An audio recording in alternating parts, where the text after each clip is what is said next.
ਧੰਨ ਧੰਨ ਜਗਤ ਗੁਰੂ ਸਤਿਗੁਰੂ ਰਵਿਦਾਸ ਮਹਾਰਾਜ ਜੀ ਦੀ ਗੁਰੂ ਰੂਪ ਪਿਆਰੀ ਸਾਧ ਸੰਗਤ ਜੀ। ਜੈ ਗੁਰਦੇਵ, ਧੰਨ ਗੁਰਦੇਵ। ਅੱਜ ਦੇ ਪਾਵਨ ਤੇ ਪਵਿੱਤਰ ਸ਼ਬਦ ਦੇ ਵਿੱਚ ਸਤਿਗੁਰੂ ਰਵਿਦਾਸ ਮਹਾਰਾਜ ਜੀ ਸਾਨੂੰ ਸਮਝਾਣਾ ਕਰਦੇ ਨੇ ਸਾਧ ਸੰਗਤ ਜੀ ਕਿ ਭਾਈ ਸਾਡਾ ਜੋ ਜੀਵਨ ਹੈ ਸਾਧ ਸੰਗਤ ਜੀ ਉਹ ਸਥਿਰ ਨਹੀਂ ਹੈ। ਜਿਵੇਂ ਇੱਕ ਪੰਛੀ ਉੜਦਾ ਉੜਦਾ ਕਿਸੇ ਦਰਖਤ ਤੇ ਠਹਿਰ ਜਾਂਦਾ ਹੈ ਰਾਤ ਕੱਟਣ ਲਈ, ਸਵੇਰ ਹੁੰਦੇ ਹੀ ਸਾਧ ਸੰਗਤ ਜੀ ਉਡਾਰੀ ਮਾਰ ਜਾਂਦਾ ਹੈ। ਸਾਡਾ ਜੀਵਨ ਵੀ ਇਸੇ ਤਰ੍ਹਾਂ ਦਾ ਹੈ। ਪਰ ਸਾਧ ਸੰਗਤ ਜੀ ਜਨਮ ਲੈ ਕੇ ਦੁਰਲਭ ਜਨਮ ਪੁੰਨ ਫਲ ਪਾਇਓ। ਅਸੀਂ ਇਹ ਭੁੱਲ ਗਏ ਹਾਂ ਕਿ ਭਾਈ ਇਸ ਸੰਸਾਰ ਤੋਂ ਅਸੀਂ ਇੱਕ ਦਿਨ ਜਾਣਾ ਹੈ ਤੇ ਅਸੀਂ ਧਨ ਦੌਲਤ ਜ਼ਮੀਨ ਜਾਇਦਾਦ ਐ ਇਕੱਠੀ ਕਰਨ ਤੇ ਲੱਗੇ ਹੋਏ ਹਾਂ ਕਿ ਅਸੀਂ ਕਦੇ ਜਾਣਾ ਹੀ ਨਾ ਹੋਵੇ, ਹਮੇਸ਼ਾ ਇੱਥੇ ਹੀ ਰਹਿਣਾ ਹੈ। ਤੇ ਸਾਧ ਸੰਗਤ ਜੀ ਸਤਿਗੁਰ ਜੀ ਸਾਨੂੰ ਕੋਈ ਪੈਸੇ ਕਮਾਉਣ ਤੋਂ ਮਨਾਹੀ ਨਹੀਂ ਜੇ ਕਰਦੇ। ਸਤਿਗੁਰਾਂ ਨੇ ਆਪ ਕਿਰਤ ਕੀਤੀ ਹੈ, ਉਹ ਸਾਨੂੰ ਵੀ ਇਮਾਨਦਾਰੀ ਦੀ ਰੋਟੀ ਖਾਣ ਦਾ ਪਾਵਨ ਪਵਿੱਤਰ ਉਪਦੇਸ਼ ਬਖਸ਼ਿਸ਼ ਕਰਦੇ ਨੇ ਤੇ ਬੇਈਮਾਨੀਆਂ ਦੀਆਂ ਜੋ ਕਮਾਈਆਂ ਨੇ ਸਾਧ ਸੰਗਤ ਜੀ ਉਸ ਤੋਂ ਰੋਕਦੇ ਨੇ ਕਿ ਭਾਈ ਉਸ ਦਾ ਕੋਈ ਲਾਹਾ ਨਹੀਂ ਹੈ। ਅਸੀਂ ਇੱਕ ਦੂਜੇ ਨੂੰ ਧੋਖਾ ਦੇ ਕੇ ਬੇਈਮਾਨੀਆਂ ਕਰਕੇ ਸਾਧ ਸੰਗਤ ਜੀ ਬਹੁਤ ਜ਼ਮੀਨ ਜਾਇਦਾਦ ਬਣਾ ਰਹੇ ਹਾਂ, ਪੈਸੇ ਕਮਾ ਰਹੇ ਹਾਂ। ਪਰ ਜਦੋਂ ਇਸ ਸੰਸਾਰ ਤੋਂ ਅਸੀਂ ਜਾਣਾ ਹੈ ਨਾ, ਨਾਲ ਕੁਝ ਨਹੀਂ ਜੇ ਲੈ ਕੇ ਜਾਣਾ। ਇਸ ਲਈ ਭਾਈ ਅਸੀਂ ਇਮਾਨਦਾਰੀ ਦੀ ਰੋਟੀ ਕਮਾਈਏ। ਤੇ ਅੱਜ ਦੇ ਪਾਵਨ ਪਵਿੱਤਰ ਸ਼ਬਦ ਦੇ ਵਿੱਚ ਸਤਿਗੁਰੂ ਜੀ ਸਾਨੂੰ ਇਹੀ ਸਮਝਾ ਰਹੇ ਨੇ ਕਿ ਭਾਈ ਇਹ ਜੋ ਸੰਸਾਰ ਆ ਇਹ ਇਸ ਤਰ੍ਹਾਂ ਹੈ ਜਿਵੇਂ ਅਸੀਂ ਕੋਈ ਰਾਤ ਕੱਟਣ ਵਾਸਤੇ ਰੁਕੇ ਹੋਏ ਹਾਂ। ਸਵੇਰ ਹੁੰਦਿਆਂ ਹੀ ਅਸੀਂ ਉਡਾਰੀ ਮਾਰ ਜਾਣਾ ਹੈ। ਆਓ ਸਾਧ ਸੰਗਤ ਜੀ ਸਮਝਣ ਦੀ ਕੋਸ਼ਿਸ਼ ਕਰਦੇ ਹਾਂ ਸਤਿਗੁਰਾਂ ਦੀ ਅਪਾਰ ਕਿਰਪਾ ਦੇ ਨਾਲ ਕਿ ਸਤਿਗੁਰ ਜੀ ਅੱਜ ਪੰਛੀ ਦੀ ਉਦਾਹਰਨਾਂ ਦੇ ਕੇ ਸਾਨੂੰ ਕੀ ਪਾਵਨ ਪਵਿੱਤਰ ਉਪਦੇਸ਼ ਬਖਸ਼ਿਸ਼ ਕਰਦੇ ਨੇ। ਜਲ ਕੀ ਭੇਤ ਪਵਨ ਕਾ ਥੰਬਾ, ਰਕਤ ਬੂੰਦ ਕਾ ਗਾਰਾ, ਹਾੜ ਮਾਸ ਨਾੜੀ ਕੋ ਪਿੰਜਰ, ਪੰਖੀ ਬਸੈ ਵਿਚਾਰਾ। ਸਾਧ ਸੰਗਤ ਜੀ ਸਤਿਗੁਰੂ ਰਵਿਦਾਸ ਮਹਾਰਾਜ ਜੀ ਸਮਝਾਣਾ ਕਰਦੇ ਨੇ ਕਿ ਭਾਈ ਇਹ ਜੋ ਮਨੁੱਖਾ ਸਰੀਰ ਆ ਇਹ ਪੰਜ ਤੱਤਾਂ ਤੋਂ ਬਣਿਆ ਹੋਇਆ ਹੈ, ਜਿਸ ਦੇ ਵਿੱਚ ਪਾਣੀ ਦੀ ਕੰਧ ਹੈ, ਹਵਾ ਦੀ ਥੰਬੀ ਹੈ, ਮਾਤਾ ਦਾ ਰਕਤ, ਪਿਤਾ ਦਾ ਜੋ ਅਗਨ ਹੈ ਉਸ ਦਾ ਗਾਰਾ ਲੱਗਿਆ ਹੋਇਆ ਸਾਧ ਸੰਗਤ ਜੀ। ਹੱਡੀਆਂ ਤੇ ਮਾਸ, ਮਿੱਟੀ, ਪਾਵਕ ਨਾਲ ਆਕਾਸ਼, ਇਸ ਦਾ ਹੀ ਪਿੰਜਰ ਬਣਿਆ ਹੋਇਆ ਹੈ। ਤੇ ਇਸ ਪਿੰਜਰ ਦੇ ਵਿੱਚ ਇੱਕ ਆਤਮਾ ਰੂਪੀ ਪੰਛੀ ਬੈਠਾ ਹੈ। ਤੇ ਸਾਧ ਸੰਗਤ ਜੀ ਜਦੋਂ ਤੱਕ ਉਹ ਪੰਛੀ ਬੈਠਾ ਆ ਇਹ ਜੋ ਸਰੀਰ ਹੈ ਕੰਮ ਕਰਦਾ ਆ। ਤੇ ਜਿਸ ਦਿਨ ਇਹ ਪੰਛੀ ਉਡਾਰੀ ਮਾਰ ਜਾਂਦਾ ਸਾਧ ਸੰਗਤ ਜੀ ਸਰੀਰ ਕੰਮ ਕਰਨਾ ਬੰਦ ਕਰ ਦਿੰਦਾ ਆ। ਪ੍ਰਾਨੀ ਕਿਆ ਮੇਰਾ ਕਿਆ ਤੇਰਾ, ਜੈਸੇ ਤਰਵਰ ਪੰਖ ਬਸੇਰਾ ਰਹਾਓ। ਸਾਧ ਸੰਗਤ ਜੀ ਸਤਿਗੁਰੂ ਰਵਿਦਾਸ ਮਹਾਰਾਜ ਜੀ ਸਾਨੂੰ ਪੰਛੀ ਦੀ ਉਦਾਹਰਨਾਂ ਦੇ ਕੇ ਸਮਝਾ ਰਹੇ ਨੇ ਕਿ ਭਾਈ ਜਿਵੇਂ ਕੋਈ ਪੰਛੀ ਉੜਦਾ ਉੜਦਾ ਉਸ ਨੂੰ ਰਾਤ ਪੈ ਜਾਵੇ ਤੇ ਉਹ ਕਿਸੇ ਦਰਖਤ ਦੇ ਉੱਪਰ ਰਾਤ ਕੱਟਣ ਵਾਸਤੇ ਠਹਿਰ ਜਾਵੇ ਤੇ ਅਗਲੇ ਸਵੇਰ ਹੁੰਦਿਆਂ ਹੀ ਉਸ ਦਰਖਤ ਤੋਂ ਉਡਾਰੀ ਮਾਰ ਜਾਵੇ ਤੇ ਆਪਣੇ ਘਰ ਚਲਾ ਜਾਵੇ। ਐਸੇ ਪ੍ਰਕਾਰ ਸਤਿਗੁਰੂ ਜੀ ਸਮਝਾਉਂਦੇ ਨੇ, ਹੇ ਜੀਵੀ ਸੰਸਾਰ ਦੇ ਵਿੱਚ ਕੀ ਮੇਰਾ ਤੇ ਕੀ ਤੇਰਾ। ਜੀਵ ਦਾ ਇਸ ਸੰਸਾਰ ਦੇ ਵਿੱਚ ਰਹਿਣਾ ਸਾਧ ਸੰਗਤ ਜੀ ਰੁੱਖ ਦੇ ਪੰਛੀ ਵਾਂਗ ਹੈ। ਉਹ ਰਾਤ ਕੱਟਣ ਵਾਸਤੇ ਇੱਕ ਦਰਖਤ ਤੇ ਠਹਿਰਿਆ ਆ ਤੇ ਰਾਤ ਖਤਮ ਹੁੰਦਿਆਂ ਹੀ ਸਵੇਰ ਹੁੰਦਿਆਂ ਉਡਾਰੀ ਮਾਰ ਜਾਂਦਾ ਹੈ। ਸਤਿਗੁਰੂ ਨਾਮਦੇਵ ਮਹਾਰਾਜ ਜੀ ਵੀ ਸਾਨੂੰ ਇਹ ਸਮਝਾਉਂਦੇ ਨੇ, ਰਾਮ ਕੋਈ ਨਾ ਕਿਸੀ ਹੀ ਕੇਰਾ, ਜੈਸੇ ਤਰਵਰ ਪੰਖ ਬਸੇਰਾ। ਤੇ ਸਤਿਗੁਰੂ ਕਬੀਰ ਸਾਹਿਬ ਮਹਾਰਾਜ ਜੀ ਵੀ ਸਾਨੂੰ ਸਮਝਾ ਰਹੇ ਨੇ, ਬਿਰਖ ਬਸੇਰੋ ਪੰਖ ਕੋ ਤੈਸਾ ਇਹ ਸੰਸਾਰ। ਕਿ ਭਾਈ ਜਿਵੇਂ ਅਸੀਂ ਇਸ ਸੰਸਾਰ ਦੇ ਵਿੱਚ ਇਸ ਪ੍ਰਕਾਰ ਆਏ ਹਾਂ ਕਿ ਅਸੀਂ ਇੱਕ ਦਿਨ ਇਸ ਸੰਸਾਰ ਨੂੰ ਛੱਡ ਕੇ ਚਲੇ ਜਾਣਾ ਹੈ ਸਾਧ ਸੰਗਤ ਜੀ। ਤੇ ਫਿਰ ਕਿਉਂ ਅਸੀਂ ਬੇਈਮਾਨੀਆਂ ਕਰਦੇ ਹਾਂ, ਕਿਉਂ ਅਸੀਂ ਆਪਣੇ ਸਕਿਆਂ ਨੂੰ ਧੋਖਾ ਦੇ ਰਹੇ ਹਾਂ, ਕਿਉਂ ਸਾਧ ਸੰਗਤ ਜੀ ਇੱਕ ਦੂਜੇ ਦੇ ਦੁਸ਼ਮਣ ਬਣੇ ਹੋਏ ਹਾਂ। ਕੋਈ ਨਕਲੀ ਖਾਣ ਦੀਆਂ ਚੀਜ਼ਾਂ ਵੇਚ ਰਿਹਾ ਸਾਧ ਸੰਗਤ ਜੀ, ਮਿਲਾਵਟ ਕਰਦਾ ਆ, ਜ਼ਮੀਨਾਂ ਪਿੱਛੇ ਜੀਵਾਂ ਨੂੰ ਮਾਰ ਰਹੇ ਆ, ਆਪਣੇ ਸਕਿਆਂ ਨੂੰ ਮਾਰ ਰਹੇ ਆ। ਇਹਨਾਂ ਸਭ ਕੁਝ ਅਸੀਂ ਕਰ ਰਹੇ ਹਾਂ ਸਿਰਫ ਪੈਸੇ ਦੇ ਲਾਲਚ ਕਰਕੇ। ਉਹ ਪੈਸਾ ਜਿਹੜਾ ਸਾਡੇ ਨਾਲ ਨਹੀਂ ਜੇ ਜਾਣਾ ਤੇ ਸਤਿਗੁਰੂ ਜੀ ਸਾਨੂੰ ਸਮਝਾਉਂਦੇ ਨੇ, ਭਾਈ ਪੈਸਾ ਕਮਾਓ ਪਰ ਇਮਾਨਦਾਰੀ ਦਾ ਕਮਾਓ, ਬਿਨਾਂ ਨਾਲ ਲਾਲਚ ਦੇ। ਪਰ ਸਾਧ ਸੰਗਤ ਜੀ, ਜੋ ਜੀਵ ਹੈ ਨਾ, ਉਹ ਪਾਵਨ ਪਵਿੱਤਰ, ਜੋ ਪ੍ਰਮਾਤਮਾ ਨੇ ਇਸ ਤੇ ਕਿਰਪਾ ਕੀਤੀ ਹੈ, ਸਰੀਰ ਦੀ ਦੁਰਲਭ ਜਨਮ ਪੁਨ ਪਲ ਪਾਇਓ, ਇਹ ਉਸ ਗੱਲ ਨੂੰ ਭੁੱਲ ਗਿਆ ਹੈ ਕਿ ਭਾਈ ਉਹ ਜੋ ਸਰੀਰ ਹੈ ਨਾ, ਅਜਾਈ ਨਹੀਂ ਜੇ ਮਿਲਿਆ। ਇਹ ਜੋ ਸਾਰਾ ਜੀਵਨ ਹੈ ਸਾਧ ਸੰਗਤ ਜੀ, ਮਾਟੀ ਕੋ ਪੁੱਤਰਾ, ਸਾਰੀ ਉਮਰ ਇਹ ਮਾਇਆ ਦੇ ਪਿੱਛੇ ਭੱਜਦਾ ਰਹਿੰਦਾ ਹੈ। 12 ਬਰਸ ਬਾਲਪਨ ਬੀਤੇ, 20 ਬਰਸ ਕੁਛ ਤਪਨਾ ਕੀਓ, 30 ਬਰਸ ਕੁਛ ਦੇਵ ਨ ਪੂਜੋ, ਫਿਰ ਪਛਤਾਨਾ ਬਿਰਧ ਪਇਓ, ਮੇਰੀ ਮੇਰੀ ਕਰਤਾ ਜਨਮ ਗਇਓ। ਕਿ ਭਾਈ ਇਹ ਸਾਰੀ ਉਮਰ ਮੇਰੀ ਮੇਰੀ ਕਰਦਾ ਰਹਿੰਦਾ ਹੈ। ਇਹ ਘਰ-ਬਾਰ ਮੇਰਾ, ਇਹ ਧੀ ਪੁੱਤ ਮੇਰੇ, ਬੱਚੇ ਮੇਰੇ, ਜ਼ਮੀਨ ਜਾਇਦਾਦ ਮੇਰੀ, ਇਹ ਦੁਕਾਨ ਮੇਰੀ। ਪਰ ਸਾਧ ਸੰਗਤ ਜੀ ਨਾਲ ਇਹ ਕੁਝ ਵੀ ਨਹੀਂ ਜੇ ਲੈ ਕੇ ਜਾਂਦਾ। ਇਹ ਜਦੋਂ ਜਾਂਦਾ ਹੈ ਸਾਧ ਸੰਗਤ ਜੀ, ਇਹ ਸਰੀਰ ਹੈ, ਇਹ ਵੀ ਇੱਥੇ ਛੱਡ ਕੇ ਚਲਾ ਜਾਂਦਾ ਹੈ। ਇਹ ਜੋ ਸਵਾਸਾ ਰੂਪੀ ਪੰਛੀ ਹੈ, ਇਹ ਜਦੋਂ ਉੜਦਾ ਹੈ ਸਾਧ ਸੰਗਤ ਜੀ, ਅਕੇਲਾ ਹੀ ਉੜਦਾ ਹੈ। ਤੇ ਸਾਧ ਸੰਗਤ ਜੀ, ਜੇ ਸਾਡੇ ਨਾਲ ਜਾਣੇ ਨੇ, ਉਹ ਸਾਡੇ ਕਰਮ ਜਾਣੇ ਨੇ। ਅਸੀਂ ਇੱਕ ਧਰਮਸ਼ਾਲਾ ਦੇ ਵਿੱਚ ਰਹਿਣ ਆਏ ਹਾਂ, ਤੇ ਇਸ ਧਰਮਸ਼ਾਲਾ ਨੂੰ ਅਸੀਂ ਇੰਨਾ ਸੁੰਦਰ ਬਣਾ ਕੇ ਜਾਈਏ, ਜੋ ਆਉਣ ਵਾਲੇ ਜੀਵ ਨੇ ਸਾਧ ਸੰਗਤ ਜੀ, ਉਹ ਵੀ ਸੌਖੇ ਰਹਿਣ, ਤੇ ਅਸੀਂ ਵੀ ਇਸ ਜੀਵਨ ਨੂੰ ਸਵਰਗ ਬਣਾ ਦਈਏ। ਤੇ ਸਾਧ ਸੰਗਤ ਜੀ, ਅਸੀਂ ਇੱਕ ਦੂਜੇ ਦੇ ਜਦੋਂ ਦੁਸ਼ਮਣ ਬਣਦੇ ਆ, ਕਿਸ ਲਈ ਬਣਦੇ ਆ? ਲਾਲਚ ਲਈ। ਅਗਰ ਇੱਕ ਵਿਅਕਤੀ ਦੂਸਰੇ ਵਿਅਕਤੀ ਨੂੰ ਧੋਖਾ ਦਿੰਦਾ ਹੈ, ਕਾਰਨ ਕੀ ਹੈ ਸਾਧ ਸੰਗਤ ਜੀ? ਲਾਲਚ। ਤੇ ਜੇ ਹਰ ਇਨਸਾਨ ਇਹ ਸਮਝ ਲਵੇ, ਭਾਈ ਮੈਂ ਇੱਥੇ ਪਰਮਾਨੈਂਟ ਨਹੀਂ ਆ, ਪੱਕਾ ਨਹੀਂ ਆ, ਮੈਂ ਇੱਕ ਸੰਸਾਰ ਨੂੰ ਛੱਡ ਕੇ ਜਾਣਾ ਆ। ਉੱਚੇ ਮੰਦਰ ਸਾਲ ਰਸੋਈ, ਏਕ ਕਰੀ ਫਨ ਰਹਿਣ ਨਾ ਹੋਈ। ਸਤਿਗੁਰੂ ਰਵਿਦਾਸ ਮਹਾਰਾਜ ਜੀ ਸਮਝਾ ਰਹੇ ਨੇ ਕਿ ਭਾਈ ਇਹ ਵੱਡੇ ਵੱਡੇ ਮਹਿਲ ਉਸਾਰਦਾ ਆ, ਬਹੁਤ ਸੋਹਣੀਆਂ ਸੋਹਣੀਆਂ ਰਸੋਈਆਂ ਬਣਾ ਲੈਂਦਾ ਆ, ਪਰ ਜਦੋਂ ਅੰਤ ਸਮਾਂ ਆਉਂਦਾ ਹੈ, ਕੁਝ ਪਲ ਵੀ ਇਸ ਨੂੰ ਠਹਿਰਨ ਨਹੀਂ ਜੇ ਦਿੱਤਾ ਜਾਂਦਾ। ਤੇ ਇਹ ਗੱਲ ਸਾਨੂੰ ਕਿਉਂ ਸਮਝਾ ਰਹੇ ਨੇ ਸਾਧ ਸੰਗਤ ਜੀ, ਗੁਰੂਆਂ ਦੇ ਗੁਰੂ ਸਤਿਗੁਰੂ ਰਵਿਦਾਸ ਮਹਾਰਾਜ ਜੀ, ਕਿ ਭਾਈ ਤੂੰ ਪਰਮਾਨੈਂਟ ਨਹੀਂ ਹੈ, ਤੂੰ ਪੱਕਾ ਨਹੀਂ ਹੈ ਸੰਸਾਰ ਦੇ ਵਿੱਚ। ਇੱਕ ਦਿਨ ਇਸ ਸੰਸਾਰ ਨੂੰ ਛੱਡਣਾ ਆ, ਤੇ ਸੰਸਾਰ ਦੇ ਵਿੱਚ ਇਸ ਪ੍ਰਕਾਰ ਰਹਿ ਕਿ ਤੂੰ ਇੱਕ ਦਿਨ ਜਾਣਾ ਹੈ। ਇਸ ਕਰਕੇ ਭਾਈ, ਜਿਸ ਇਨਸਾਨ ਨੂੰ ਪਤਾ ਹੋਵੇ ਨਾ, ਮੈਂ ਇੱਕ ਦਿਨ ਜਾਣਾ ਹੈ, ਮੈਂ ਪੱਕਾ ਨਹੀਂ ਹਾਂ, ਤਾਂ ਸਾਧ ਸੰਗਤ ਜੀ, ਉਸਦੇ ਮਨ ਦੇ ਵਿੱਚ ਨਾ ਤਾਂ ਕੋਈ ਦਵੈਸ਼ ਰਹਿੰਦਾ ਹੈ, ਨਾ ਉਹ ਕਿਸੇ ਦੇ ਪ੍ਰਤੀ ਦੁਸ਼ਮਣੀ ਰੱਖਦਾ ਹੈ। ਸਭ ਉਹ ਰੱਬ ਦਾ ਹੀ ਰੂਪ ਮੰਨਦਾ ਹੈ। ਹਰ ਜੀਵ ਦੇ ਵਿੱਚੋਂ ਪ੍ਰਮਾਤਮਾ ਵੇਖਦਾ ਸਾਧ ਸੰਗਤ ਜੀ, ਹਰ ਕਿਸੇ ਦਾ ਉਹ ਭਲਾ ਕਰਦਾ। ਭਾਈ ਇੱਕ ਦਿਨ ਚਲੇ ਹੀ ਜਾਣਾ ਆ, ਕਾਹਦੇ ਲਈ ਲਾਲਚ ਕਰਨੀ? ਇੱਕ ਦਿਨ ਚਲੇ ਹੀ ਜਾਣਾ ਭਾਈ, ਕਿਉਂ ਕਿਸੇ ਨਾਲ ਦੁਸ਼ਮਣੀ ਕਰਨੀ?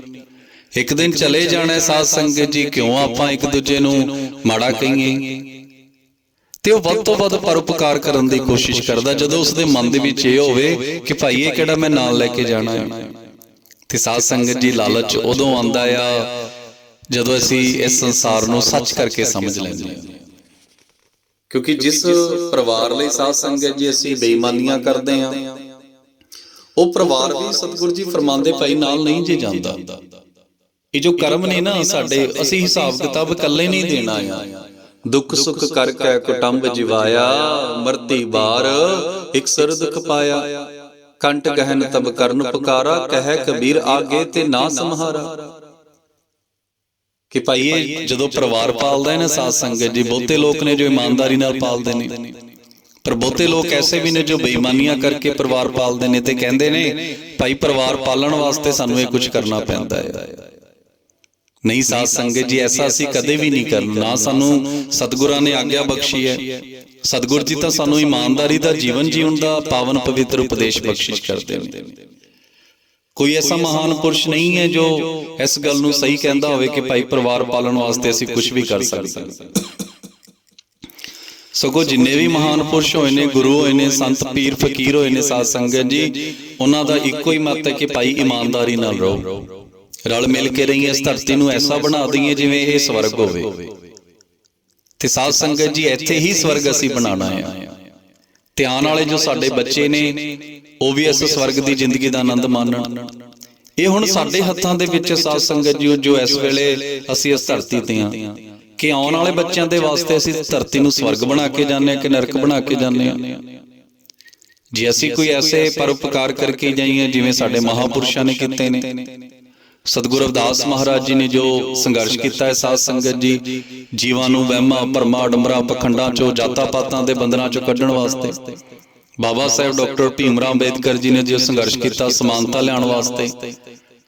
ਦੁੱਖਾਂ ਦਰਦਾਂ ਨੂੰ ਦੂਰ ਕਰਨ ਵਾਸਤੇ ਸਾਧ ਸੰਗਤ ਜੀ ਅੱਜ ਬਹੁਤੇ ਜੀਵ ਨੇ ਜੋ ਕੁਝ ਵੀ ਨਹੀਂ ਸਨ, ਵੱਡੇ ਵੱਡੇ ਅਹੁਦਿਆਂ ਤੇ ਬੈਠੇ ਨੇ, ਲਗਜ਼ਰੀ ਗੱਡੀਆਂ ਦੇ ਵਿੱਚ ਘੁੰਮਦੇ ਨੇ। ਸਾਧ ਸੰਗਤ ਜੀ ਉਹਨਾਂ ਦੇ ਪਰਉਪਕਾਰਾਂ ਕਰਕੇ, ਸਤਿਗੁਰਾਂ ਦੇ ਪਰਉਪਕਾਰ, ਬਾਬਾ ਸਾਹਿਬ ਦੇ ਪਰਉਪਕਾਰ। ਤੇ ਆਓ ਅਸੀਂ ਵੀ ਸਾਧ ਸੰਗਤ ਜੀ ਪਾਵਨ ਪਵਿੱਤਰ ਅੰਮ੍ਰਿਤ ਬਾਣੀ ਤੋਂ ਸੇਧ ਲਈਏ। ਬਹੁਤ ਕੁਝ ਸਿੱਖਣ ਨੂੰ ਮਿਲਦਾ ਆ, ਤੇ ਜੇ ਅਸੀਂ ਗੁਰਬਾਣੀ ਦੇ ਅਨੁਸਾਰ ਆਪਣੇ ਜੀਵਨ ਨੂੰ ਢਾਲਦੇ ਹਾਂ ਤਾਂ ਸਾਧ ਸੰਗਤ ਜੀ ਇੱਥੇ ਹੀ ਅਸੀਂ ਸਵਰਗ ਬਣਾ ਸਕਦੇ ਹਾਂ। ਤੇ ਜੇਕਰ ਅਸੀਂ ਬੇਈਮਾਨੀਆਂ ਕਰਾਂਗੇ, ਲਾਲਚ ਕਰਾਂਗੇ, ਇੱਕ ਦੂਜੇ ਨੂੰ ਸਾਧ ਸੰਗਤ ਜੀ ਨੀਵਾਂ ਸਮਝਾਂਗੇ ਤਾਂ ਇਹ ਭਾਈ ਸਵਰਗ ਨਹੀਂ, ਇਹ ਨਰਕ ਬਣ ਜਾਏਗਾ। ਹੁਣ ਇਹ ਸਾਡੇ ਤੇ ਨਿਰਭਰ ਕਰਦਾ ਹੈ, ਜਿਸ ਰਾਤ ਕੱਟਣ ਵਾਸਤੇ ਜਿਸ ਦਰਖਤ ਤੇ ਜਿਸ ਧਰਮਸ਼ਾਲਾ ਦੇ ਵਿੱਚ ਅਸੀਂ ਠਹਿਰੇ ਹਾਂ, ਅਸੀਂ ਲੜ ਕੇ ਆਪਸ ਦੇ ਵਿੱਚ ਰਾਤ ਕੱਟਣੀ ਹੈ ਜਾਂ ਮਿਲ ਜੁਲ ਕੇ ਰਾਤ ਕੱਟਣੀ ਹੈ। ਸਾਧ ਸੰਗਤ ਜੀ ਰਾਖੋ ਕੰਧ ਉਸਾਰੋ ਨੀਵਾ, ਸਾਢੇ ਤੀਨ ਹਾਥ ਤੇਰੀ ਸੀਵਾ। ਸਾਧ ਸੰਗਤ ਜੀ ਜੋ ਜੀਵ ਹੈ ਨਾ, ਬਹੁਤੀਆਂ ਕਮਾਈਆਂ ਕਰ ਕਰਕੇ ਵੱਡੇ ਵੱਡੇ ਮਹਿਲ ਉਸਾਰਦਾ, ਡੂੰਘੀਆਂ ਨੀਹਾਂ ਪੁੱਟ ਕੇ, ਪਰ ਅੰਤ ਸਮੇਂ ਜਦੋਂ ਇਸ ਦਾ ਸਮਾਂ ਆਉਂਦਾ ਆ, ਇਹ ਸਭ ਕੁਝ ਇੱਥੇ ਹੀ ਛੱਡ ਕੇ ਚਲਾ ਜਾਂਦਾ ਆ। ਸਾਢੇ ਤੀਨ ਹਾਥ ਤੇਰੀ ਸੀਵਾ। ਤੇ ਇਸ ਦੇ ਹਿੱਸੇ ਆਂਦਾ ਕੀ ਹੈ ਸਾਧ ਸੰਗਤ ਜੀ? ਸਾਢੇ ਤਿੰਨ ਹੱਥ ਧਰਤੀ ਜਿਸ ਤੇ ਇਸ ਦਾ ਸੰਸਕਾਰ ਕੀਤਾ ਜਾਂਦਾ ਹੈ। ਸਤਿਗੁਰ ਕਬੀਰ ਸਾਹਿਬ ਮਹਾਰਾਜ ਜੀ ਵੀ ਸਮਝਾਉਂਦੇ ਨੇ, ਕਬੀਰ ਕੋਠੇ ਮੰਡਪ ਹੇਤ ਕਰ, ਕਾਹੇ ਮਰੋ ਸਵਾਰ, ਕਾਰਜ ਸਾਢੇ ਤੀਨ ਹੱਥ, ਕਨੀ ਤੋਂ ਪੌਣੇ ਚਾਰ। ਕਿ ਭਾਈ ਵੱਧ ਤੋਂ ਵੱਧ ਹੋਇਆ ਤਾਂ ਇਸ ਨੂੰ ਪੌਣੇ ਚਾਰ ਹੱਥ ਧਰਤੀ ਮਿਲ ਜਾਣੀ। ਤੇ ਕਿਉਂ ਫਿਰ ਸਾਧ ਸੰਗਤ ਜੀ ਅਸੀਂ ਲਾਲਚ ਕਰੀਏ, ਬੇਈਮਾਨੀਆਂ ਦੀ ਅਸੀਂ ਜ਼ਮੀਨ ਜਾਇਦਾਦ ਬਣਾਈਏ? ਕਿਉਂ ਫਿਰ ਅਸੀਂ ਬੇਈਮਾਨੀਆਂ ਦੀ ਕਮਾਈਆਂ ਤੇ ਸਾਧ ਸੰਗਤ ਜੀ ਘਮੰਡ ਕਰੀਏ ਜੋ ਸਾਡੇ ਨਾਲ ਹੀ ਨਹੀਂ ਜੇ ਜਾਣੀ? ਤੇ ਸੱਚ ਸਾਧ ਸੰਗਤ ਜੀ ਜੋ ਆਇਆ ਹੈ ਨਾ, ਉਸਨੇ ਇੱਕ ਦਿਨ ਜਾਣਾ ਵੀ ਹੈ। ਸੁਣ ਬਾਵਰੇ ਸੇਵ ਠਾਕੁਰ ਨਾਥ ਪੁਰਾਣਾ, ਸੁਣ ਬਾਵਰੇ ਜੋ ਆਇਆ ਤਿਸ ਜਾਣਾ। ਤੇ ਸਾਧ ਸੰਗਤ ਜੀ ਇਹ ਗੱਲ ਅਸੀਂ ਦਿਮਾਗ ਦੇ ਵਿੱਚ ਰੱਖਣੀ ਹੈ, ਮਨ ਦੇ ਵਿੱਚ ਵਸਾ ਕੇ ਰੱਖਣੀ ਹੈ ਕਿ ਇਸ ਸੰਸਾਰ ਨੂੰ ਛੱਡ ਕੇ ਇੱਕ ਦਿਨ ਜਾਣਾ ਆ। ਤੇ ਅਸੀਂ ਐਸੇ ਕਰਮ ਕਰਕੇ ਜਾਈਏ ਕਿ ਜਦੋਂ ਸਾਡਾ ਅੰਤ ਸਮਾਂ ਆਵੇ ਨਾ, ਸਾਡੇ ਚਿਹਰੇ ਤੇ ਇੱਕ ਮੁਸਕਰਾਹਟ ਹੋਵੇ। ਬਹੁਤੇ ਜੀਵ ਨੇ ਸਾਧ ਸੰਗਤ ਜੀ ਜੋ ਮੌਤ ਤੋਂ ਡਰਦੇ ਨੇ, ਬਹੁਤੇ ਜੀਵ ਨੇ ਜੋ ਜਾਂਦੇ ਜਾਂਦੇ ਸਾਧ ਸੰਗਤ ਜੀ ਪਰੇਸ਼ਾਨੀਆਂ ਲੈ ਕੇ ਜਾਂਦੇ ਨੇ, ਰੋ ਕੇ ਜਾਂਦੇ ਨੇ। ਤੇ ਰੋਂਦੇ ਕਿਉਂ ਨੇ ਸਾਧ ਸੰਗਤ ਜੀ? ਕਿਸੇ ਨੇ 40 ਸਾਲ, ਕਿਸੇ ਨੇ 50 ਸਾਲ, ਕਿਸੇ ਨੇ 20, ਕਿਸੇ ਨੇ 100। ਉਹ ਕਦੇ ਸੱਚ ਦੇ ਲੇਖੇ ਲਾਈ ਨਹੀਂ ਹੈ ਕਿ ਭਾਈ ਐਡਾ ਵੱਡਾ ਜੀਵਨ ਤੇ ਬੇਈਮਾਨੀਆਂ ਦੇ ਵਿੱਚ ਹੀ ਫਿਰਦਾ ਰਿਹਾ, ਐਡਾ ਵੱਡਾ ਜੀਵਨ ਮੈਂ ਕੁਝ ਕਰਕੇ ਹੀ ਨਹੀਂ ਜੇ ਚੱਲਿਆ। ਕਿਉਂਕਿ ਸਾਧ ਸੰਗਤ ਜੀ ਜੋ ਪਾਵਨ ਪਵਿੱਤਰ ਸਰੀਰ ਸਾਨੂੰ ਮਿਲਿਆ ਆ ਨਾ, ਸਤਿਗੁਰੂ ਜੀ ਫਰਮਾਉਂਦੇ ਭਾਈ ਦੇਵੀ ਦੇਵਤਾ ਵੀ ਉਸ ਨੂੰ ਤਰਸਦੇ ਨੇ। ਦੁਰਲਭ ਜਨਮ ਪੁਨ ਫਲ ਪਾਇਓ, ਬਿਰਥਾ ਜਾਤ ਵਿਵੇਕ, ਗੁਰ ਸੇਵਾ ਤੇ ਭਗਤ ਕਮਾਈ, ਤਬ ਇਹ ਮਾਨਸ ਦੇਹੀ ਪਾਈ। ਇਸ ਦੇਹੀ ਕੋ ਸਿਮਰੈ ਦੇਵ, ਸੋ ਦੇਹੀ ਭਜ ਹਰਿ ਕੀ ਸੇਵ। ਹੈ ਜੀਵ, ਜਿਸ ਸਰੀਰ ਨੂੰ ਲੈ ਕੇ ਤੂੰ ਬੁਰੇ ਕਰਮ ਕਰ ਰਿਹਾ ਹੈ ਨਾ, ਇਸ ਸਰੀਰ ਨੂੰ ਵੱਡੇ ਵੱਡੇ ਦੇਵੀ ਦੇਵਤਾ ਵੀ ਤਰਸਦੇ ਤੇ ਤੂੰ ਉਸ ਸਰੀਰ ਦੇ ਨਾਲ ਬੇਈਮਾਨੀਆਂ ਕਰ ਰਿਹਾ, ਠੱਗੀਆਂ ਕਰ ਰਿਹਾ, ਇੱਕ ਦੂਜੇ ਨੂੰ ਧੋਖਾ ਦੇ ਰਿਹਾ ਹੈ, ਲਾਲਚ ਕਰ ਰਿਹਾ, ਲਾਲਚ ਦੇ ਵਸ ਆ ਕੇ ਕਿੰਨੇ ਬੁਰੇ ਕਰਮ ਕਰ ਰਿਹਾ ਹੈ। ਤੇ ਇੰਨਾ ਪਾਵਨ ਪਵਿੱਤਰ ਸਰੀਰ ਹੈ ਸਾਧ ਸੰਗਤ ਜੀ ਕਿ ਵੱਡੇ ਵੱਡੇ ਦੇਵੀ ਦੇਵਤਾ ਵੀ ਤਰਸਦੇ ਨੇ। ਕਬੀਰ ਦੀਨ ਗਵਾਈ ਦੁਨੀ ਸਿਓ, ਦੁਨੀ ਨਾ ਚਾਲੀ ਸਾਥ, ਪਾਏ ਕੁਹਾੜਾ ਮਾਰਿਆ ਗਾਫਲ ਆਪਣੇ ਹਾਥ। ਤੇ ਸਾਧ ਸੰਗਤ ਜੀ ਪਾਵਨ ਪਵਿੱਤਰ ਅੰਮ੍ਰਿਤ ਬਾਣੀ ਸਾਨੂੰ ਜੀਵਨ ਦੀ ਜਾਂਚ ਹੀ ਦੱਸਦੀ ਹੈ। ਜਦੋਂ ਵੀ ਅਸੀਂ ਅੰਮ੍ਰਿਤ ਬਾਣੀ ਪੜ੍ਹਦੇ ਹਾਂ, ਗੁਰੂਆਂ ਦੀ ਗੁਰਬਾਣੀ ਪੜ੍ਹਦੇ ਹਾਂ ਸਾਧ ਸੰਗਤ ਜੀ, ਉਹ ਬਾਣੀ ਅਸੀਂ ਪੜ੍ਹਨ ਤੱਕ ਸੀਮਿਤ ਨਾ ਜੇ ਰੱਖੀਏ, ਉਸ ਦੇ ਅਰਥਾਂ ਨੂੰ ਸਮਝੀਏ, ਉਸ ਦੇ ਅਨੁਸਾਰ ਆਪਣੇ ਜੀਵਨ ਨੂੰ ਢਾਲੀਏ।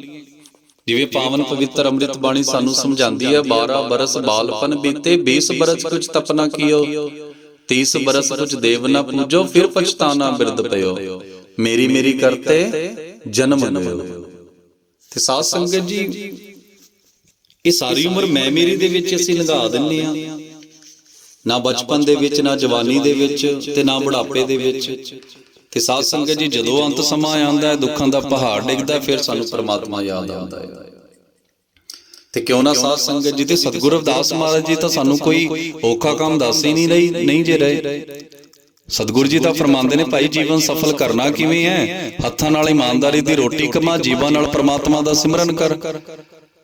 ਤੇ ਰਲ ਮਿਲ ਕੇ ਰਹੋ ਸਾਧ ਸੰਗਤ ਜੀ, ਆਪਣੇ ਬੱਚਿਆਂ ਨੂੰ ਪੜਾਓ, ਜ਼ਿੰਮੇਵਾਰੀਆਂ ਨਿਭਾਓ। ਐਸੇ ਨਾਲ ਹੀ ਇਹ ਜੋ ਧਰਤੀ ਹੈ ਸਵਰਗ ਹੋ ਜਾਣੀ ਹੈ। ਜਾਤਾਂ ਪਾਤਾਂ ਤੋਂ ਬਾਹਰ ਆ ਕੇ ਸਾਧ ਸੰਗਤ ਜੀ ਸਮਾਨਤਾ ਦੇ ਨਾਲ ਰਹੀਏ। ਸਤਿਗੁਰੂ ਜੀ ਸਾਨੂੰ ਕੋਈ ਔਖਾ ਕੰਮ ਨਹੀਂ ਜੇ ਦੱਸਦੇ।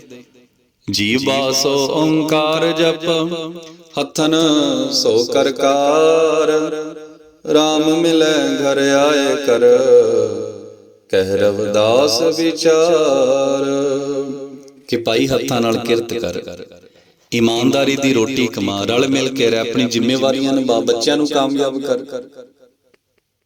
ਤੇ ਇਹੀ ਜੋ ਧਰਤੀ ਹੈ ਤੈਨੂੰ ਸਵਰਗ ਲੱਗੇਗੀ। ਤੇ ਜਾਂਦੇ ਹੋਏ ਤੇਰੇ ਚਿਹਰੇ ਦੇ ਉੱਪਰ ਨਾ ਸਾਧ ਸੰਗਤ ਜੀ, ਸਤਿਗੁਰੂ ਜੀ ਫਰਮਾਉਂਦੇ ਨੇ, ਭਾਈ ਇੱਕ ਮੁਸਕਰਾਹਟ ਹੋਏਗੀ ਕਿ ਮੈਂ ਸੱਚ ਦੇ ਰਸਤੇ ਤੇ ਚੱਲਿਆ ਹਾਂ, ਮੈਂ ਬੇਈਮਾਨੀਆਂ ਨਹੀਂ ਜੇ ਕੀਤੀਆਂ, ਮੈਂ ਕੋਈ ਬੁਰਾ ਕਰਮ ਨਹੀਂ ਜੇ ਕੀਤਾ। ਮੈਂ ਜੋ ਸਤਿਗੁਰੂ ਰਵਿਦਾਸ ਮਹਾਰਾਜ ਜੀ ਨੇ ਮੈਨੂੰ ਸਮਝਾਇਆ, ਮੈਂ ਉਹ ਕਰਨ ਦੀ ਕੋਸ਼ਿਸ਼ ਕੀਤੀ। ਕਿਆ ਜਾਣਾ ਕਿ ਮਰੇਂਗੇ ਕੈਸਾ ਮਰਨਾ ਹੋਏ, ਜੇਕਰ ਸਾਹਿਬ ਮਨੋ ਨਾ ਵਿਸਰੇ ਤਾਂ ਸਹਿਲਾ ਮਰਨਾ ਹੋਏ। ਮਰਨੇ ਤੇ ਜਗਤ ਡਰੈ, ਜੀਵਿਆਂ ਲੋੜੈ ਸਭ ਕੋਏ, ਗੁਰ ਪ੍ਰਸਾਦੀ ਜੀਵਤ ਮਰੈ, ਹੁਕਮੈ ਬੂਝੈ ਸੋਏ। ਨਾਨਕ ਐਸੀ ਮਰਨੀ ਜੋ ਮਰੈ, ਤਾਂ ਸਦ ਜੀਵਨ ਹੋਏ। ਤੇ ਭਾਈ ਅਸੀਂ ਜਿੰਦਿਆਂ ਜੀ ਆਪਣੇ ਆਪ ਨੂੰ ਮਾਰੀਏ। ਤੇ ਮਾਰਨਾ ਕੀ ਹੈ ਸਾਧ ਸੰਗਤ ਜੀ? ਆਪਣੀ ਹਉਮੈ ਮਾਰੀਏ, ਆਪਣੀ ਦਵੈਸ਼ ਨੂੰ ਮਾਰੀਏ, ਹੰਕਾਰ ਨੂੰ ਮਾਰੀਏ। ਤੇ ਜਦੋਂ ਅਸੀਂ ਆਪਣੇ ਆਪ ਨੂੰ ਮਾਰ ਲੈਂਦੇ ਹਾਂ ਸਾਧ ਸੰਗਤ ਜੀ, ਆਪਣੇ ਮੈਂ ਨੂੰ ਮਾਰ ਲੈਂਦੇ ਹਾਂ। ਸਤਿਗੁਰੂ ਜੀ ਫਰਮਾਉਂਦੇ ਨੇ, ਜਬ ਹਮ ਹੋਤੇ ਤਬ ਤੂ ਨਾਹੀ, ਅਬ ਤੂ ਹੀ ਮੈਂ ਨਹੀਂ। ਕਿ ਭਾਈ ਇਹ ਜੋ ਮੈਂ ਹੈ ਨਾ, ਇਹ ਪ੍ਰਮਾਤਮਾ ਨੂੰ ਮਿਲਣ ਹੀ ਨਹੀਂ ਜੇ ਦਿੰਦੀ। ਜਦ ਤੱਕ ਇਸ ਜੀਵ ਦੇ ਮਨ ਦੇ ਵਿੱਚ ਮੈਂ ਹੈ ਸਾਧ ਸੰਗਤ ਜੀ, ਇਹ ਪ੍ਰਮਾਤਮਾ ਦੇ ਦਰਸ਼ਨ ਦੀਦਾਰੇ ਕਰ ਹੀ ਨਹੀਂ ਜੇ ਸਕਦਾ। ਇਹ ਆਪਣੇ ਅੰਦਰ ਬੈਠੇ ਸਭ ਤੋਂ ਵੱਡਾ ਜੋ ਸੱਚ ਹੈ ਨਾ ਸਾਧ ਸੰਗਤ ਜੀ, ਸਾਡੇ ਅੰਦਰ ਹੀ ਬੈਠਾ ਹੈ।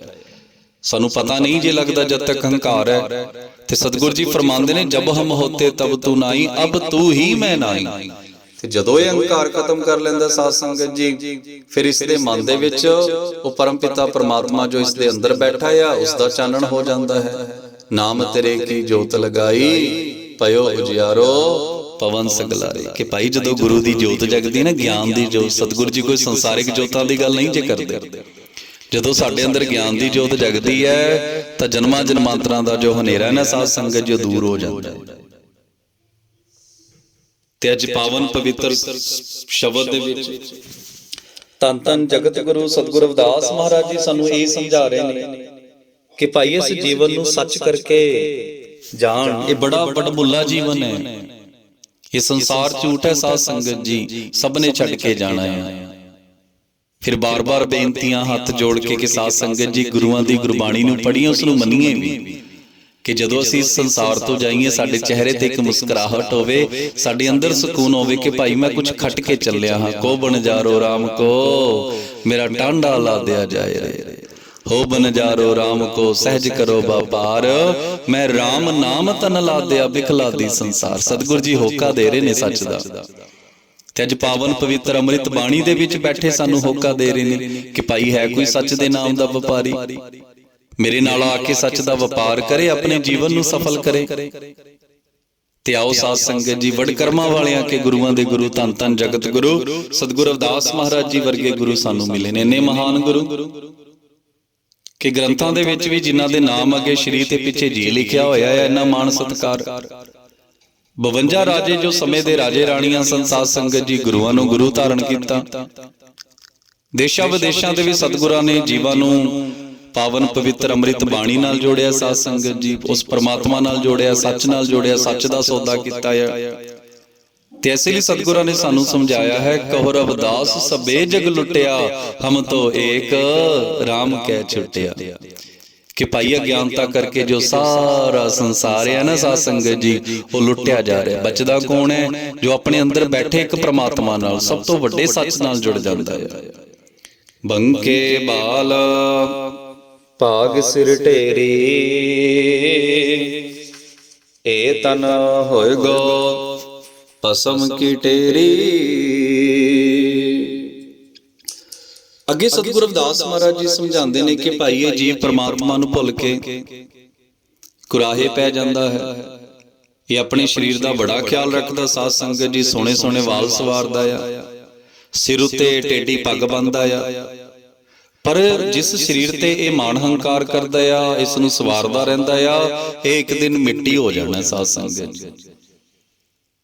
ਤੇ ਗੱਲ ਸਾਨੂੰ ਸਤਿਗੁਰੂ ਜੀ ਕਿਉਂ ਸਮਝਾ ਰਹੇ ਨੇ ਕਿ ਭਾਈ ਉਹ ਜੋ ਸਰੀਰ ਹੈ ਉਹ ਪ੍ਰਮਾਤਮਾ ਦੀ ਕਿਰਪਾ ਨਾਲ ਮਿਲਿਆ, ਇਸ ਨੂੰ ਅਸੀਂ ਸੱਚ ਦੇ ਰਾਹ ਤੇ ਪਾਈਏ। ਸਾਧ ਸੰਗਤ ਜੀ, ਇੱਕ ਗੱਲ ਵਿਚਾਰਨ ਵਾਲੀ ਹੈ ਕਿ ਜਿੰਨੇ ਵੀ ਮਹਾਨ ਪੁਰਸ਼ ਹੋਏ ਨੇ ਨਾ, ਸਰੀਰ ਤਾਂ ਸਾਡੇ ਵਰਗੇ ਸਨ। ਉਹੀ ਦੋ ਹੱਥ, ਅੱਖਾਂ, ਨੱਕ, ਪੈਰ। ਫਰਕ ਕੀ ਸੀ ਸਾਧ ਸੰਗਤ ਜੀ? ਫਰਕ ਸੀ ਸੋਚ ਦਾ, ਫਰਕ ਸੀ ਮਹਾਨ ਕਰਮਾਂ ਦਾ। ਜਿਹੜੇ ਮਹਾਨ ਉਹ ਕਰਮ ਉਹ ਕਰਕੇ ਗਏ ਨੇ, ਜਿਹੜੀਆਂ ਵੱਡੀਆਂ ਸੱਚ ਦੀ ਕਮਾਈਆਂ ਉਹ ਕਰਕੇ ਗਏ ਨੇ ਨਾ ਸਾਧ ਸੰਗਤ ਜੀ, ਉਹੀ ਕਮਾਈ ਕਰਨ ਵਾਸਤੇ ਪਾਵਨ ਪਵਿੱਤਰ ਗੁਰਬਾਣੀ ਸਾਨੂੰ ਇਹੀ ਫਰਮਾਨ ਦੇ ਰਹੀ ਹੈ ਕਿ ਭਾਈ ਜੋ ਗੁਰੂਆਂ ਨੇ, ਸੰਤਾਂ ਨੇ, ਫਕੀਰਾਂ ਨੇ, ਮਹਾਨ ਪੁਰਸ਼ਾਂ ਨੇ ਜੋ ਕਮਾਈਆਂ ਕੀਤੀਆਂ ਨੇ, ਅਸੀਂ ਵੀ ਉਸ ਸਰੀਰ ਦੇ ਨਾਲ ਕਮਾਈਆਂ ਕਰੀਏ। ਕਿਉਂਕਿ ਜੋ ਸਰੀਰ ਹੈ ਜਿਸ ਨੂੰ ਅਸੀਂ ਸਵਾਰਦੇ ਹਾਂ, ਇਸ ਦੇ ਉੱਪਰ ਲੱਖਾਂ ਰੁਪਈਆ ਖਰਚ ਕਰਦੇ ਹਾਂ ਸਾਧ ਸੰਗਤ ਜੀ, ਇੱਕ ਦਿਨ ਮਿੱਟੀ ਦੀ ਢੇਰੀ ਹੋ ਜਾਣਾ ਹੈ। ਮੰਗੇ ਬਾਲ ਭਾਗ ਸਿਰ ਢੇਰੀ, ਇਹ ਤਨ ਹੋਏਗਾ ਭਸਮ ਕੀ ਢੇਰੀ। ਕਿ ਭਾਈ ਇਹ ਮਿੱਟੀ 'ਚ ਮਿੱਟੀ ਹੋ ਜਾਣਾ ਹੈ, ਸੁਆਹ ਬਣ ਜਾਣੀ ਹੈ ਇਸ ਦੀ। ਜਦੋਂ ਇਸ ਦਾ ਸੰਸਕਾਰ ਕੀਤਾ ਜਾਣਾ ਹੈ ਤੇ ਕਿਉਂ ਨਾ ਇਸ ਸਰੀਰ ਦੇ ਨਾਲ ਅਸੀਂ ਕੰਮ ਲਈਏ। ਬਾਬਾ ਸਾਹਿਬ ਡਾਕਟਰ ਭੀਮ ਰਾਓ ਅੰਬੇਦਕਰ ਜੀ ਦਾ ਸਰੀਰ ਸਾਧ ਸੰਗਤ ਜੀ, ਉਸੇ ਸਰੀਰ ਦੇ ਨਾਲ ਕਿੰਨਾ ਸੰਘਰਸ਼ ਕੀਤਾ। ਅੱਜ ਕਿੰਨੇ ਸੰਸਾਰ ਦੇ ਲੋਕ, ਮੇਰੀਆਂ ਮਾਤਾਵਾਂ ਭੈਣਾਂ ਜੀ, ਅਸੀਂ ਹਿੰਦੂ ਕੋਡ ਬਿੱਲ ਨੂੰ ਪੜ੍ਹਦੇ ਹਾਂ ਸਾਧ ਸੰਗਤ ਜੀ। ਕਿੰਨੇ ਪ੍ਰਕਾਰ ਦੀ ਆਜ਼ਾਦੀ, ਬਰਾਬਰਤਾ ਦਾ, ਪ੍ਰੋਪਰਟੀ ਦੇ ਵਿੱਚ ਬਰਾਬਰ ਦਾ ਅਧਿਕਾਰ, ਦੁਬਾਰਾ ਵਿਆਹ ਦੀ ਆਜ਼ਾਦੀ ਸਾਧ ਸੰਗਤ ਜੀ। ਇੱਕ ਪੁਰਸ਼ ਅਨੇਕਾਂ ਵਿਆਹ ਕਰਾ ਲੈਂਦਾ ਸੀ। ਪੁਰਾਣੇ ਅਸੀਂ ਰਾਜੇ ਮਹਾਰਾਜਿਆਂ ਦੀ ਜਦੋਂ ਇਤਿਹਾਸ ਪੜ੍ਹਦੇ ਹਾਂ, ਇੱਕ ਰਾਜੇ ਦੇ ਬਹੁਤੀਆਂ ਪਤਨੀਆਂ ਹੁੰਦੀਆਂ ਸਨ ਸਾਧ ਸੰਗਤ ਜੀ। ਮੇਰੀਆਂ ਮਾਤਾਵਾਂ ਭੈਣਾਂ ਨੂੰ ਗੁਲਾਮਾਂ ਵਾਂਗ ਰੱਖਿਆ ਜਾਂਦਾ ਸੀ। ਉਸੇ ਪਾਵਨ ਪਵਿੱਤਰ ਸਰੀਰ ਦੇ ਨਾਲ ਬਾਬਾ ਸਾਹਿਬ ਡਾਕਟਰ ਭੀਮ ਰਾਓ ਅੰਬੇਦਕਰ ਜੀ ਨੇ ਸੰਘਰਸ਼ ਕੀਤਾ, ਸਭਨਾਂ ਲਈ ਲੜੇ ਤੇ ਮਾਤਾਵਾਂ ਭੈਣਾਂ ਲਈ ਸਾਧ ਸੰਗਤ ਜੀ ਅਸਤੀਫਾ ਤੱਕ ਦਿੱਤਾ ਆ ਉਹਨਾਂ ਨੇ। ਤੇ ਫਿਰ ਅਸੀਂ ਕਿਉਂ ਇਸ ਸਰੀਰ ਦੇ ਨਾਲ ਸਾਧ ਸੰਗਤ ਜੀ ਮਹਾਨ ਕਾਰਜ ਕਿਉਂ ਨਹੀਂ ਕਰਦੇ? ਆਓ ਅਸੀਂ ਉਹਨਾਂ ਦੇ ਜਿੰਨੇ ਵੀ ਸਾਡੇ ਰਹਿਬਰ ਹੋਏ ਨੇ, ਉਹਨਾਂ ਦੇ ਦਿਖਾਵੇ ਵਾਲੇ ਜਿਹੜੇ ਮਾਰਗ ਨੇ, ਜੋ ਸਾਨੂੰ ਦਿਖਾ ਰਹੇ ਨੇ, ਉਸ ਮਾਰਗ ਤੇ ਚੱਲੀਏ ਸਾਧ ਸੰਗਤ ਜੀ, ਜੋ ਸੱਚ ਦਾ ਮਾਰਗ ਹੈ। ਕਦੇ ਇਹ ਨਾ ਹੋਵੇ ਜੋ ਸਤਿਗੁਰੂ ਜੀ ਸਾਨੂੰ ਸਮਝਾ ਰਹੇ ਨੇ, ਕਹਿ ਰਵਿਦਾਸ ਸਭੇ ਜਗ ਲੁੱਟਿਆ, ਹਮ ਤੋ ਏਕ ਰਾਮ ਕਹਿ ਛੁੱਟਿਆ, ਕਿ ਭਾਈ ਸਾਰਾ ਸੰਸਾਰ ਲੁੱਟਿਆ ਜਾ ਰਿਹਾ ਹੈ ਤੇ ਅਸੀਂ ਉਸ ਸੰਸਾਰ ਦੇ ਵਿੱਚ ਨਾ ਆਈਏ ਸਾਧ ਸੰਗਤ ਜੀ। ਵੀ ਅਸੀਂ ਵੀ ਆਪਣੇ ਅੰਦਰ ਬੈਠੇ ਇੱਕ ਪ੍ਰਮਾਤਮਾ ਨਾਲ ਜੁੜੀਏ, ਅਸੀਂ ਵੀ ਇਸ ਸਰੀਰ ਦਾ ਲਾਹਾ ਖੱਟੀਏ, ਇਸ ਸਰੀਰ ਦੇ ਨਾਲ ਸੱਚ ਦੀ ਕਮਾਈਆਂ ਕਰੀਏ, ਤਾਂ ਜੋ ਸਾਧ ਸੰਗਤ ਜੀ ਆਉਣ ਵਾਲੇ ਜੋ ਲੋਕ ਨੇ ਉਹਨਾਂ ਨੂੰ ਵੀ ਲਾਹਾ ਮਿਲੇ। ਤੇ ਸਾਧ ਸੰਗਤ ਜੀ, ਹਰ ਇਨਸਾਨ ਦੀ ਜ਼ਿੰਦਗੀ ਦਾ ਨਾ ਇੱਕ ਮਕਸਦ ਹੁੰਦਾ ਹੈ। ਜੇਕਰ ਉਹ ਮਕਸਦ ਉਹ ਪੂਰਾ ਕਰੇ, ਕਿਸੇ ਦਾ ਵੀ ਜੋ ਜੀਵਨ ਹੈ ਨਾ ਸਾਧ ਸੰਗਤ ਜੀ, ਅਜਾਈ ਨਹੀਂ ਜੇ ਹੁੰਦਾ। ਹਰ ਇਨਸਾਨ ਇੱਥੇ ਕੋਈ ਨਾ ਕੋਈ ਮਕਸਦ ਲੈ ਕੇ ਆਇਆ, ਪਾਵਨ ਪਵਿੱਤਰ ਮਕਸਦ। ਤੇ ਪਰ ਸੰਸਾਰ ਦੇ ਐਸ਼ੋ ਆਰਾਮ ਦੇ ਵਿੱਚ ਆ ਕੇ, ਲਾਲਚ ਦੇ ਵਿੱਚ ਆ ਕੇ, ਸਮਾਇਆ ਦੇ ਜਾਲ ਦੇ ਵਿੱਚ ਫਸ ਕੇ ਉਹ ਮਕਸਦ ਨੂੰ ਭੁੱਲ ਜਾਂਦਾ ਹੈ। ਪਰ ਜੋ ਉਸ ਉਦੇਸ਼ ਨੂੰ ਯਾਦ ਰੱਖਦੇ ਨੇ, ਉਸ ਸੱਚ ਦੀ ਕਮਾਈ ਨੂੰ ਯਾਦ ਰੱਖਦੇ ਨੇ, ਫਿਰ ਦੁਨੀਆ ਵੀ ਉਹਨਾਂ ਨੂੰ ਯਾਦ ਕਰਦੀ ਹੈ। ਉਹਨਾਂ ਦੇ ਜਨਮ ਦਿਵਸ ਮਨਾਉਂਦੀ ਹੈ, ਉਹਨਾਂ ਦੇ ਜੋਤੀ ਜੋਤ ਦਿਵਸ ਮਨਾਏ ਜਾਂਦੇ ਨੇ, ਅਨੇਕਾਂ ਦਿਵਸ ਮਨਾਏ ਜਾਂਦੇ ਨੇ ਸਾਧ ਸੰਗਤ ਜੀ। ਪਰ ਕਿੰਨਾ ਦੇ ਜੋ ਸੱਚ ਦੀ ਕਮਾਈਆਂ ਕਰਦੇ ਨੇ। ਤੇ ਜੋ ਕੰਮ ਮਹਾਨ ਪੁਰਸ਼ ਕਰਕੇ ਗਏ ਨੇ, ਉਹੀ ਸਾਨੂੰ ਕਰਨ ਵਾਸਤੇ ਪ੍ਰੇਰਿਤ ਕਰਦੇ ਨੇ। ਲੰਕਾ ਸਕੋਟ ਸਮੁੰਦ ਸਿਖਾਈ, ਤੈ ਰਾਵਣ ਕਰ ਖਬਰ ਨਾ ਪਾਈ, ਕਿਆ ਮੰਗੂ ਕਿ ਚਿਥਰ ਨਾ ਰਹਾਈ, ਦੇਖਤ ਨੈਣ ਚਲਿਓ ਜਗ ਜਾਈ। ਕਿ ਭਾਈ ਮੈਂ ਪ੍ਰਮਾਤਮਾ ਤੋਂ ਕੀ ਮੰਗਾ? ਜੋ ਕੁਝ ਵੀ ਮੈਂ ਦੇਖ ਰਿਹਾ ਆ ਉਹ ਸਾਰਾ ਚਲਾਈ ਮਾਨਾ। ਅੱਜ ਹੈ ਉਹ ਕੱਲ ਨਹੀਂ ਜਿਉਂਦਾ। ਬਹੁਤੇ ਲੋਕ ਨੇ ਅੱਜ ਜੋ ਕਰੋੜਪਤੀ ਨੇ ਸਾਧ ਸੰਗਤ ਜੀ, ਤੇ ਕੁਝ ਸਾਲਾਂ ਬਾਅਦ ਦੇਖਦੇ ਹੋ ਗਰੀਬ ਹੋ ਜਾਂਦੇ ਨੇ। ਬਹੁਤੇ ਗਰੀਬ ਐਸੇ ਨੇ ਜੋ ਅਮੀਰ ਹੋ ਜਾਂਦੇ ਨੇ। ਦੁਨੀਆ ਚੱਲਦੀ ਰਹਿੰਦੀ ਹੈ ਸਾਧ ਸੰਗਤ ਜੀ। ਲੰਕਾ ਸਾ ਕੋਟ ਸਮੁੰਦ ਸਿਖਾਈ, ਤੈ ਰਾਵਣ ਕਰ ਖਬਰ ਨਾ ਪਾਈ।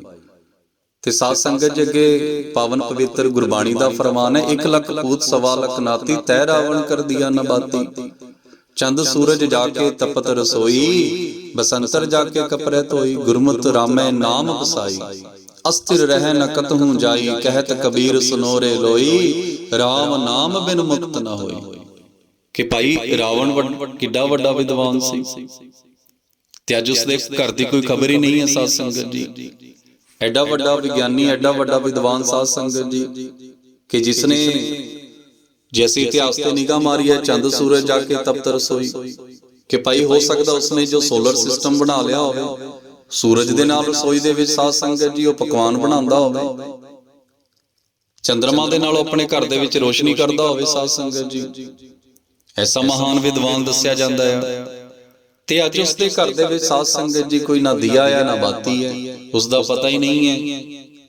ਤੇ ਸਤਿਗੁਰੂ ਜੀ ਸਾਨੂੰ ਕਿਉਂ ਸਮਝਾ ਰਹੇ ਨੇ ਕਿ ਭਾਈ ਇਸ ਸੰਸਾਰ ਤੋਂ ਵੱਡੇ ਵੱਡੇ ਵਿਦਵਾਨ ਚਲੇ ਗਏ ਨੇ, ਵੱਡੇ ਵੱਡੇ ਮਹਾਨ ਪੁਰਸ਼ ਨੇ, ਉਹਨਾਂ ਨੂੰ ਵੀ ਇਸ ਸੰਸਾਰ ਤੋਂ ਜਾਣਾ ਪਿਆ ਆ। ਤੇ ਅੰਤ ਵਿੱਚ ਸਤਿਗੁਰੂ ਕਬੀਰ ਸਾਹਿਬ ਮਹਾਰਾਜ ਸਮਝਾਉਂਦੇ ਨੇ, ਕਹਿ ਕਬੀਰ ਸੁਨੋਰੇ ਲੋਈ RAM ਨਾਮ ਬਿਨ ਮੁਕਤ ਨਾ ਹੋਈ, ਕਿ ਭਾਈ ਬਿਨਾਂ ਪ੍ਰਮਾਤਮਾ ਦੇ ਨਾਮ ਤੋਂ ਸਾਨੂੰ ਸੱਚ ਦਾ ਮਾਰਗ ਨਹੀਂ ਜੇ ਮਿਲਣਾ, ਸਾਡੀ ਮੁਕਤੀ ਨਹੀਂ ਜੇ ਹੋਣੀ ਸਾਧ ਸੰਗਤ ਜੀ, ਸਾਨੂੰ ਅੰਦਰ ਬੈਠੇ ਪ੍ਰਮਾਤਮਾ ਦੇ ਦਰਸ਼ਨ ਦੀਦਾਰੇ ਨਹੀਂ ਜੇ ਹੋਣੇ। ਉੱਚੈ ਮੰਦਰ ਸੁੰਦਰ ਨਾਰੀ, RAM ਨਾਮ ਬਿਨ ਬਾਜੀ ਹਾਰੀ। ਕਿ ਸਾਧ ਸੰਗਤ ਜੀ ਜੀਵ ਕੋਲੇ ਵੱਡੇ ਵੱਡੇ ਉੱਚੇ ਉੱਚੇ ਮਹਿਲ ਹੋਣ ਨਾ, ਉਸ ਵਿੱਚ ਸੁੰਦਰ ਇਸਤਰੀ ਬੈਠੀ ਹੋਵੇ, ਤੇ ਬਹੁਤੇ ਲੋਕਾਂ ਦਾ ਇਹੀ ਸੁਪਨਾ ਹੁੰਦਾ ਹੈ ਸਾਧ ਸੰਗਤ ਜੀ, ਮੇਰਾ ਜੋ ਪਰਿਵਾਰ ਹੈ ਉਹ ਖੁਸ਼ੀ ਭਰਿਆ ਹੋਵੇ, ਵੱਡਾ ਸਾਰਾ ਮਹਿਲ ਵਰਗਾ ਘਰ ਹੋਵੇ, ਸੁੰਦਰ ਇਸਤਰੀ ਹੋਵੇ, ਤੇ ਹਰ ਐਸ਼ੋ ਆਰਾਮ ਦੀ ਚੀਜ਼ ਮੇਰੇ ਕੋਲ ਹੋਵੇ। ਉੱਚੇ ਮੰਦਰ ਸੁੰਦਰ ਨਾਰੀ, RAM ਨਾਮ ਬਿਨ ਬਾਜੀ ਹਾਰੀ। ਪਰ ਭਾਈ ਜਿੰਨੇ ਮਰਜ਼ੀ ਐਸ਼ੋ ਆਰਾਮ ਦੀਆਂ ਚੀਜ਼ਾਂ ਹੋਣ, ਪਰ ਜੇਕਰ ਉਹ ਸੱਚ ਦੇ ਮਾਰਗ ਤੇ ਨਹੀਂ ਜੇ ਚੱਲਦਾ, ਜੇਕਰ ਉਹ ਆਪਣੇ ਅੰਦਰ ਬੈਠੇ ਪ੍ਰਮਾਤਮਾ ਨੂੰ ਨਹੀਂ ਜੇ ਸਿਮਰਦਾ, ਸਤਿਗੁਰੂ ਜੀ ਫਰਮਾਉਂਦੇ ਨੇ ਭਾਈ ਉਹ ਬਾਜੀ ਹਾਰ ਜਾਂਦਾ। ਫਿਰ ਉਸ ਦਾ ਜੋ ਸੰਸਾਰ ਦੇ ਵਿੱਚ ਆਉਣਾ ਆ ਉਹ ਕਿਸੇ ਕੰਮ ਦਾ ਨਹੀਂ ਜਾਂਦਾ। ਤੇ ਸਾਧ ਸੰਗਤ ਜੀ ਅਸੀਂ ਇਸ ਗੱਲ ਨੂੰ ਯਾਦ ਰੱਖਣਾ ਆ ਕਿ ਜੋ ਵੀ ਅਸੀਂ ਕਮਾਈਆਂ ਕਰਨੀਆਂ ਨੇ ਨਾ, ਇਮਾਨਦਾਰੀ ਦੀ ਕਰਨੀਆਂ ਨੇ, ਤੇ ਦਿਮਾਗ ਦੇ ਵਿੱਚ ਅਸੀਂ ਖਿਆਲ ਰੱਖਣਾ ਕਿ ਭਾਈ ਅਸੀਂ ਸੰਸਾਰ ਤੋਂ ਜਾਣਾ ਆ। ਜਦੋਂ ਵੀ ਸਾਡੇ ਮਨ ਦੇ ਵਿੱਚ ਇਹ ਖਿਆਲ ਆਵੇ ਨਾ ਕਿ ਇਹ ਬੁਰਾ ਕਰਮ ਮੈਂ ਕਰਾਂ, ਜਦੋਂ ਵੀ ਕੁਝ ਬੁਰਾ ਕਰਨ ਦਾ ਤੁਹਾਡਾ ਦਿਲ ਕਰੇ, ਮਨ ਕਰੇ, ਤਾਂ ਸਤਿਗੁਰਾਂ ਦੀ ਪਾਵਨ ਪਵਿੱਤਰ ਅੰਮ੍ਰਿਤ ਬਾਣੀ ਨੂੰ ਵੀ ਅਸੀਂ ਯਾਦ ਰੱਖੀਏ ਕਿ ਸਤਿਗੁਰੂ ਜੀ ਫਰਮਾਉਂਦੇ ਨੇ, RAM ਨਾਮ ਬਿਨ ਬਾਜੀ ਹਾਰੀ। ਉੱਚੇ ਮੰਦਰ ਸਾਲ ਰਸੋਈ, ਏਕ ਗਰੀਬ ਨੂੰ ਰਹਿਣ ਨਾ ਹੋਈ। ਜਦੋਂ ਅਸੀਂ ਰਿਸ਼ਵਤ ਲਈਏ ਨਾ ਸਾਧ ਸੰਗਤ ਜੀ, ਤਾਂ ਸਾਡੇ ਮਨ ਦੇ ਵਿੱਚ ਇਹ ਆਉਣਾ ਚਾਹੀਦਾ ਹੈ, ਜਿਸ ਰਿਸ਼ਵਤ ਨੂੰ ਲੈ ਕੇ ਅਸੀਂ ਵੱਡੇ ਵੱਡੇ ਮਹਿਲ ਉਸਾਰਨੇ ਨੇ, ਉਹ ਕਿਹੜਾ ਸਾਡੇ ਨਾਲ ਜਾਣੇ ਨੇ। ਜਿਸ ਰਿਸ਼ਵਤ ਨੂੰ ਲੈ ਕੇ ਅਸੀਂ ਕਾਰਾਂ ਗੱਡੀਆਂ ਖਰੀਦਨੇ ਆ, ਪਲਾਟਾਂ ਨੂੰ ਖਰੀਦਨੇ ਆ, ਉਹ ਕਿਹੜਾ ਸਾਡੇ ਨਾਲ ਜਾਣੇ ਨੇ। ਤੇ ਨਾ ਕਿਸੇ ਨੇ ਸਾਨੂੰ ਯਾਦ ਕਰਨਾ ਹੈ। ਦੁੱਖ ਸੁੱਖ ਕਰਕੇ ਕੁਟੰਬ ਜਵਾਇਆ, ਮਰਤੀ ਬਾਹਰ ਇਕਸਰ ਦੁੱਖ ਪਾਇਆ। ਕਿ ਭਾਈ ਦੁੱਖ ਤਾਂ ਇਕੱਲੇ ਨੂੰ ਹੀ ਸਹਿਣ ਕਰਨਾ ਪੈਣਾ ਹੈ। ਜੋ ਲੇਖਾ ਜੋਖਾ ਆ ਉਹ ਤਾਂ ਸਾਡੀ ਜ਼ਿੰਮੇਵਾਰੀ ਹੈ ਪਰਿਵਾਰ ਪਾਲਣ ਦੀ। ਹੁਣ ਅਸੀਂ ਭਾਵੇਂ ਇਮਾਨਦਾਰੀ ਨਾਲ ਪਾਲੀਏ, ਭਾਵੇਂ ਬੇਈਮਾਨੀਆਂ ਨਾਲ, ਪਰ ਸਾਧ ਸੰਗਤ ਜੀ ਯਾਦ ਰੱਖਣਾ, ਹਿਸਾਬ ਸਾਨੂੰ ਇਕੱਲੇ ਨੂੰ ਹੀ ਦੇਣਾ ਪੈਣਾ ਹੈ। ਗੁਰਬਾਣੀ ਦਾ ਫਰਮਾਨ ਹੈ, ਇਕਸਰ ਕਰਕੇ ਦੁੱਖ ਸੁੱਖ ਕਰਕੇ ਕੁਟੰਬ ਜਵਾਇਆ, ਮਰਤੀ ਬਾਹਰ ਇਕਸਰ ਦੁੱਖ ਪਾਇਆ। ਸਪਾਈ ਫਿਰ ਅਸੀਂ ਕਿਉਂ ਬੇਈਮਾਨੀਆਂ ਕਰੀਏ? ਨਾਲੇ ਇਮਾਨਦਾਰੀ ਦੀ ਕਮਾਈ ਦੇ ਵਿੱਚ ਬਰਕਤ ਹੀ ਬੜੀ ਹੁੰਦੀ ਹੈ ਸਾਧ ਸੰਗਤ ਜੀ। ਬਹੁਤੇ ਗਰੀਬ ਅਸੀਂ ਇਸ ਤਰ੍ਹਾਂ ਦੇ ਦੇਖੇ ਨੇ, ਭਾਈ ਦਿਹਾੜੀ ਕਰਦੇ ਨੇ, ਬਹੁਤ ਸੋਹਣਾ ਘਰ ਬਣਾਇਆ ਆ, ਅੱਗੇ ਬੱਚੇ ਵੀ ਬਹੁਤ ਸੋਹਣੇ ਕਾਮਯਾਬ ਹੁੰਦੇ ਨੇ ਉਹਨਾਂ ਦੇ। ਤੇ ਬਹੁਤੇ ਅਮੀਰ ਅਸੀਂ ਐਸੇ ਵੀ ਦੇਖੇ ਨੇ ਸਾਧ ਸੰਗਤ ਜੀ, ਜੋ ਬੇਈਮਾਨੀਆਂ ਕਰਦੇ ਨੇ ਤੇ ਬੱਚੇ ਕਾਮਯਾਬ ਨਹੀਂ ਜੀ ਹੁੰਦੇ। ਅੱਜ ਗਰੀਬੀ ਵਰਗਾ ਜੀਵਨ ਉਹ ਬਤੀਤ ਕਰ ਰਹੇ ਨੇ। ਤੇ ਫਿਰ ਅਸੀਂ ਕਿਉਂ ਸਾਧ ਸੰਗਤ ਜੀ ਬੇਈਮਾਨੀ ਦੀ ਕਮਾਈਆਂ ਕਰੀਏ? ਮੇਰੀ ਜਾਤ ਕਮੀਨੀ ਪਾਤ ਕਮੀਨੀ, ओछा जन्म हमारा तुम शरणागत राजा रामचंद, कह रविदास चमारा। ते साध संगत जी अंत दी पावन पवित्र पंक्तियां भी सतगुरु रविदास महाराज जी सानू समझा रहे हैं कि भाई जो माड़े कर्म करदा है ना साध संगत जी, उसदा विकारां करके संग होण करके, जीव दा सुभाव संगत करके, ये कर्मां करके साध संगत जी जो जीवन है ना घटिया बन जाता है। नहीं तो कोई इंसान ना वड्डा है ना छोटा है, ना कोई जात वड्डी है। सतगुरु जी तो फरमाते ने, मूर्ख है जो करत है वर्ण वर्ण विचार, कि भाई अपनी जात नूं वड्डा मनना भी मूर्खता है, अपनी जात नूं छोटा मनना भी मूर्खता है। ते सतगुरु जी का फरमाना, मेरी जात कमीनी पात कमीनी, ओछा जन्म हमारा, कि भाई मेरी जात दे विच कोई कमी नहीं है, मेरी पात दे विच कोई कमी नहीं है। जन्म जरूर साडा गरीबां दे घर दे विच होया है। तुम शरणागत राजा रामचंद, कह रविदास चमारा। ते सतगुरु जी फरमांदे ने कि भाई हे परम पिता परमात्मा जी, मैं आप जी दी शरण आया, मैं सच दे मार्ग ते चलिया ते आप मेरे ऊपर कृपा करो। तुम शरणागत राजा रामचंद, कह रविदास चमारा। ते साध संगत जी एक गल होर विचारन वाली है। सतगुरु जी ਰਾਜਾ ਰਾਮ ਦੀ ਗੱਲ ਨਹੀਂ ਜੇ ਕਰਦੇ, ਜੋ ਦਸ਼ਰਥ ਦੇ ਬੇਟੇ ਰਾਮਚੰਦਰ ਜੀ ਸਨ। ਸਤਿਗੁਰਾਂ ਨੇ ਫਰਮਾਇਆ, ਰਵਿਦਾਸ ਹਮਾਰੋ ਰਾਮ ਤੋਂ ਦਸ਼ਰਥ ਕਰ ਸਤਨਾਏ, ਰਾਮ ਹਮੀ ਮੈਂ ਰਮ ਰਿਓ ਵਿਸ਼ਵ ਕੁਟਾਮਾਏ। ਕਿ ਭਾਈ ਜਿਸ ਰਾਮ ਦੀ ਮੈਂ ਗੱਲ ਕਰਦਾ ਆ ਉਹ ਦਸ਼ਰਥ ਦਾ ਬੇਟਾ ਰਾਮਚੰਦਰ ਜੀ ਨਹੀਂ ਹੈ, ਮੈਂ ਤਾਂ ਉਸ ਰਾਮ ਦੀ ਗੱਲ ਕਰਦਾ ਆ ਜੋ ਹਰ ਜੀਵ ਦੇ ਵਿੱਚ ਬੈਠਾ ਆ। ਸਭ ਮੇ ਹਰ ਹੈ, ਹਰ ਮੇ ਸਭ ਹੈ, ਹਰ ਆਪਣੋ ਜਿਨ ਜਾਨਾ। ਸਭ ਗੋਬਿੰਦ ਹੈ, ਸਭ ਗੋਬਿੰਦ ਹੈ, ਗੋਬਿੰਦ ਬਿਨ ਨਹੀਂ ਕੋਈ। ਤੇ ਸਾਧ ਸੰਗਤ ਜੀ, ਕੋਈ ਜਾਤਾਂ ਕਰਕੇ ਵੱਡਾ ਛੋਟਾ ਨਹੀਂ ਜਿਉਂਦਾ, ਕੋਈ ਪੈਸੇ ਕਰਕੇ ਵੱਡਾ ਛੋਟਾ ਨਹੀਂ ਜਿਉਂਦਾ। ਤੇ ਹੀ ਸਾਨੂੰ ਅੰਤ ਦੇ ਵਿੱਚ ਸਤਿਗੁਰੂ ਜੀ ਸਮਝਾ ਰਹੇ ਨੇ ਕਿ ਭਾਈ ਮੇਰੀ ਜਾਤ ਕਮੀ ਨਹੀਂ, ਮੇਰੀ ਕੋਈ ਕਮੀ ਨਹੀਂ ਹੈ ਜਾਤ ਦੇ ਵਿੱਚ। ਸਗੋਂ ਜਾਤ ਸਾਧ ਸੰਗਤ ਜੀ ਇਹ ਸੰਸਾਰ ਦੇ ਚਲਾਕ ਲੋਕਾਂ ਨੇ ਬਣਾਈਆਂ ਨੇ। ਪਾਤ ਕਮੀਨੀ ਓਚਾ ਜਨਮ ਹਮਾਰਾ। ਤੇ ਭਾਈ ਛੋਟੇ ਉਹ ਲੋਕ ਹੁੰਦੇ ਨੇ ਜੋ ਮਾੜੇ ਕਰਮ ਕਰਦੇ ਨੇ, ਨੀਵੇਂ ਉਹ ਲੋਕ ਹੁੰਦੇ ਨੇ ਜੋ ਦੂਜਿਆਂ ਨੂੰ ਧੋਖਾ ਦਿੰਦੇ ਨੇ, ਲਾਲਚ ਕਰਦੇ ਨੇ। ਸਾਧ ਸੰਗਤ ਜੀ ਲਾਲਚ ਦੇ ਵਿੱਚ ਆ ਕੇ ਇੱਕ ਦੂਜੇ ਨੂੰ ਮਾਰ ਰਹੇ ਨੇ, ਬੇਈਮਾਨੀਆਂ ਕਰਦੇ ਨੇ, ਠੱਗੀਆਂ ਕਰਦੇ ਨੇ। ਸਾਡੇ ਜਵਾਨ ਧੀਆਂ ਪੁੱਤਾਂ ਨੂੰ ਸਾਧ ਸੰਗਤ ਜੀ ਨਸ਼ਾ ਕਰਾ ਕੇ ਮਾਰ ਰਹੇ ਨੇ। ਐਸੇ ਲੋਕ ਕਮੀਨੇ ਨੇ ਸਾਧ ਸੰਗਤ ਜੀ, ਉਹਨਾਂ ਦੀ ਜਾਤ ਛੋਟੀ ਹੈ। ਤੇ ਸਤਿਗੁਰੂ ਜੀ ਅੱਗੇ ਉਹਨਾਂ ਲਈ ਵੀ ਅਰਦਾਸ ਬੇਨਤੀ ਕਰਦੇ ਨੇ। ਤੇ ਇਹੀ ਸਾਨੂੰ ਗੁਰਬਾਣੀ ਸਮਝਾਉਂਦੀ ਹੈ ਕਿ ਭਾਈ ਅਸੀਂ ਨਫ਼ਰਤ ਕਿਸੇ ਨੂੰ ਨਹੀਂ ਜੇ ਕਰਨੀ।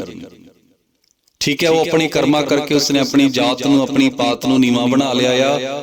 ਤੇ ਕਰਮਾਂ ਕਰਕੇ ਹੀ ਸਾਧ ਸੰਗਤ ਜੀ ਇਨਸਾਨ ਵੱਡਾ ਛੋਟਾ ਹੁੰਦਾ ਹੈ, ਨਹੀਂ ਤਾਂ ਪ੍ਰਮਾਤਮਾ ਦੇ ਘਰ ਦੀ ਕੋਈ ਜਾਤ ਨਹੀਂ ਹੈ। ਪਰ ਮਾੜੇ ਕਰਮ ਕਰਨ ਵਾਲਾ ਵੀ ਜਦੋਂ ਸਤਿਗੁਰਾਂ ਦੇ ਦਰਬਾਰ ਦੇ ਵਿੱਚ ਆਉਂਦਾ ਨਾ ਸਾਧ ਸੰਗਤ ਜੀ, ਪ੍ਰਮਾਤਮਾ ਦੇ ਦਰਬਾਰ 'ਚ, ਤੇ ਮਨ ਦੇ ਵਿੱਚ ਉਸਦੇ ਪਛਤਾਵਾ ਹੋਵੇ, ਉਹ ਪਰਮਪਿਤਾ ਪ੍ਰਮਾਤਮਾ ਉਸਨੂੰ ਬਖਸ਼ ਲੈਂਦਾ ਹੈ। ਜੋ ਪੇ ਹਮ ਨਾ ਪਾਪ ਕਰੰਤਾ ਅਹੇ ਅਨੰਤਾ, ਪਤਿਤ ਪਾਵਨ ਨਾਮ ਕੈਸੇ ਹੁੰਤਾ, ਗਨਕਾ ਥੀ ਕਿਸ ਕਰਮਾ ਜੋਗ, ਪਰ ਪਰ ਸੁਨ ਸੋ ਰਮਤੀ ਭੋਗ।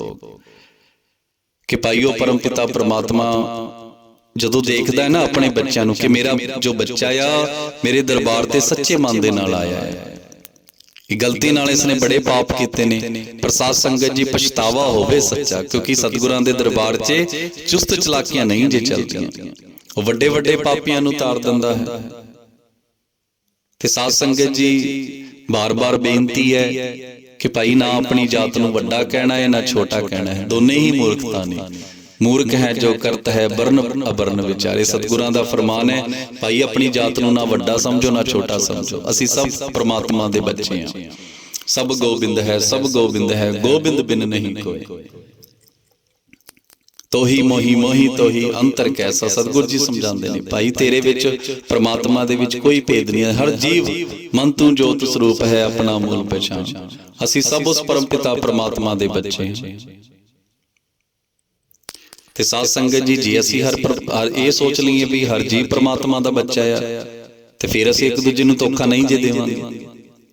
ਹਰ ਜੀਵ ਦੇ ਵਿੱਚ ਸਾਨੂੰ ਪ੍ਰਮਾਤਮਾ ਦੇਖੇਗਾ, ਇੱਕ ਦੂਜੇ ਨੂੰ ਅਸੀਂ ਪਿਆਰ ਵੰਡਾਂਗੇ, ਲੋੜ ਪੈਣ ਤੇ ਉਸ ਦੀ ਮਦਦ ਕਰਾਂਗੇ। ਸਾਧ ਸੰਗਤ ਜੀ ਤਾਂ ਹੀ ਤਾਂ ਕਹਿੰਦੇ ਨੇ ਨਾ, ਨਰ ਸੇਵਾ ਨਾਰਾਇਣ ਸੇਵਾ, ਕਿਉਂਕਿ ਹਰ ਜੀਵ ਦੇ ਵਿੱਚ ਉਹ ਪਰਮਪਿਤਾ ਪ੍ਰਮਾਤਮਾ ਬੈਠਾ ਹੈ, ਨਾਰਾਇਣ ਬੈਠਾ ਆ।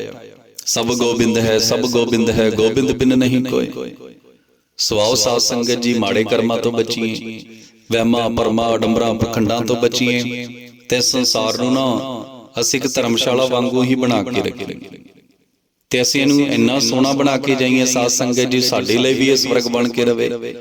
ਧਿਆਨ ਵਾਲੇ ਜੋ ਸਾਡੇ ਬੱਚੇ ਨੇ ਨਾ ਸਾਧ ਸੰਗਤ ਜੀ, ਉਹਨਾਂ ਲਈ ਵੀ ਇਹ ਇਸ ਤਰ੍ਹਾਂ ਦਾ ਬਣ ਜਾਵੇ ਕਿ ਭਾਈ ਉਹਨਾਂ ਨੂੰ ਵੀ ਇਹ ਮਹਿਸੂਸ ਹੋਵੇ ਕਿ ਸਾਡੇ ਜੋ ਬਜ਼ੁਰਗ ਸਨ ਬੜੀਆਂ ਕਮਾਈਆਂ ਕਰਕੇ ਗਏ ਨੇ, ਜਿਵੇਂ ਅੱਜ ਅਸੀਂ ਮਹਾਂਪੁਰਸ਼ਾਂ ਦੀ ਕਮਾਈਆਂ ਖਾ ਰਹੇ ਹਾਂ। ਜੋ ਸੰਘਰਸ਼ ਉਹਨਾਂ ਨੇ ਕੀਤਾ, ਜੋ ਪਰਉਪਕਾਰ ਉਹਨਾਂ ਨੇ ਕੀਤੇ, ਅੱਜ ਉਹਨਾਂ ਦੀ ਕਮਾਈਆਂ ਖਾ ਰਹੇ ਹਾਂ ਸਾਧ ਸੰਗਤ ਜੀ। ਤੇ ਅਸੀਂ ਹਮੇਸ਼ਾ ਇਹ ਯਾਦ ਰੱਖਣਾ ਆ, ਜਦੋਂ ਵੀ ਸਾਡਾ ਕੰਮ ਮਨ ਕਰੇ ਨਾ ਬੁਰਾ ਕਰਮ ਕਰਨ ਨੂੰ, ਕਿ ਭਾਈ ਅਸੀਂ ਬੁਰਾ ਕਰਮ ਕਿਉਂ ਕਰਨਾ। ਧਰਮ ਰਾਏ ਜਬ ਲੇਖਾ ਮੰਗੇ ਕਿਆ ਮੁਖ ਲੈ ਕੇ ਜਾਏਗਾ, ਕਿਉਂਕਿ ਉੱਥੇ ਲੇਖਾ ਜੋਖਾ ਦੇਣਾ ਪੈਣਾ ਸਾਧ ਸੰਗਤ ਜੀ ਬੁਰੇ ਕਰਮਾਂ ਦਾ। ਤੇ ਬੁਰੇ ਕਰਮਾਂ ਦਾ ਸਾਧ ਸੰਗਤ ਜੀ ਬੁਰਾ ਹੀ ਨਤੀਜਾ ਹੁੰਦਾ ਹੈ। ਲਾਲਚ ਲੱਗ ਗਿਆ, ਜਨਮ ਗਵਾਇਆ, ਇਹ ਜੀਵਨ ਖਤਮ ਹੋ ਜਾਂਦਾ ਹੈ ਪਾਵਨ ਪਵਿੱਤਰ। ਤੇ ਹਮੇਸ਼ਾ ਹੀ ਅਸੀਂ ਯਾਦ ਰੱਖਣਾ, ਅਸੀਂ ਮੌਤ ਦੇ ਹਮੇਸ਼ਾ ਹੀ ਨੇੜੇ ਜਾ ਰਹੇ ਹਾਂ।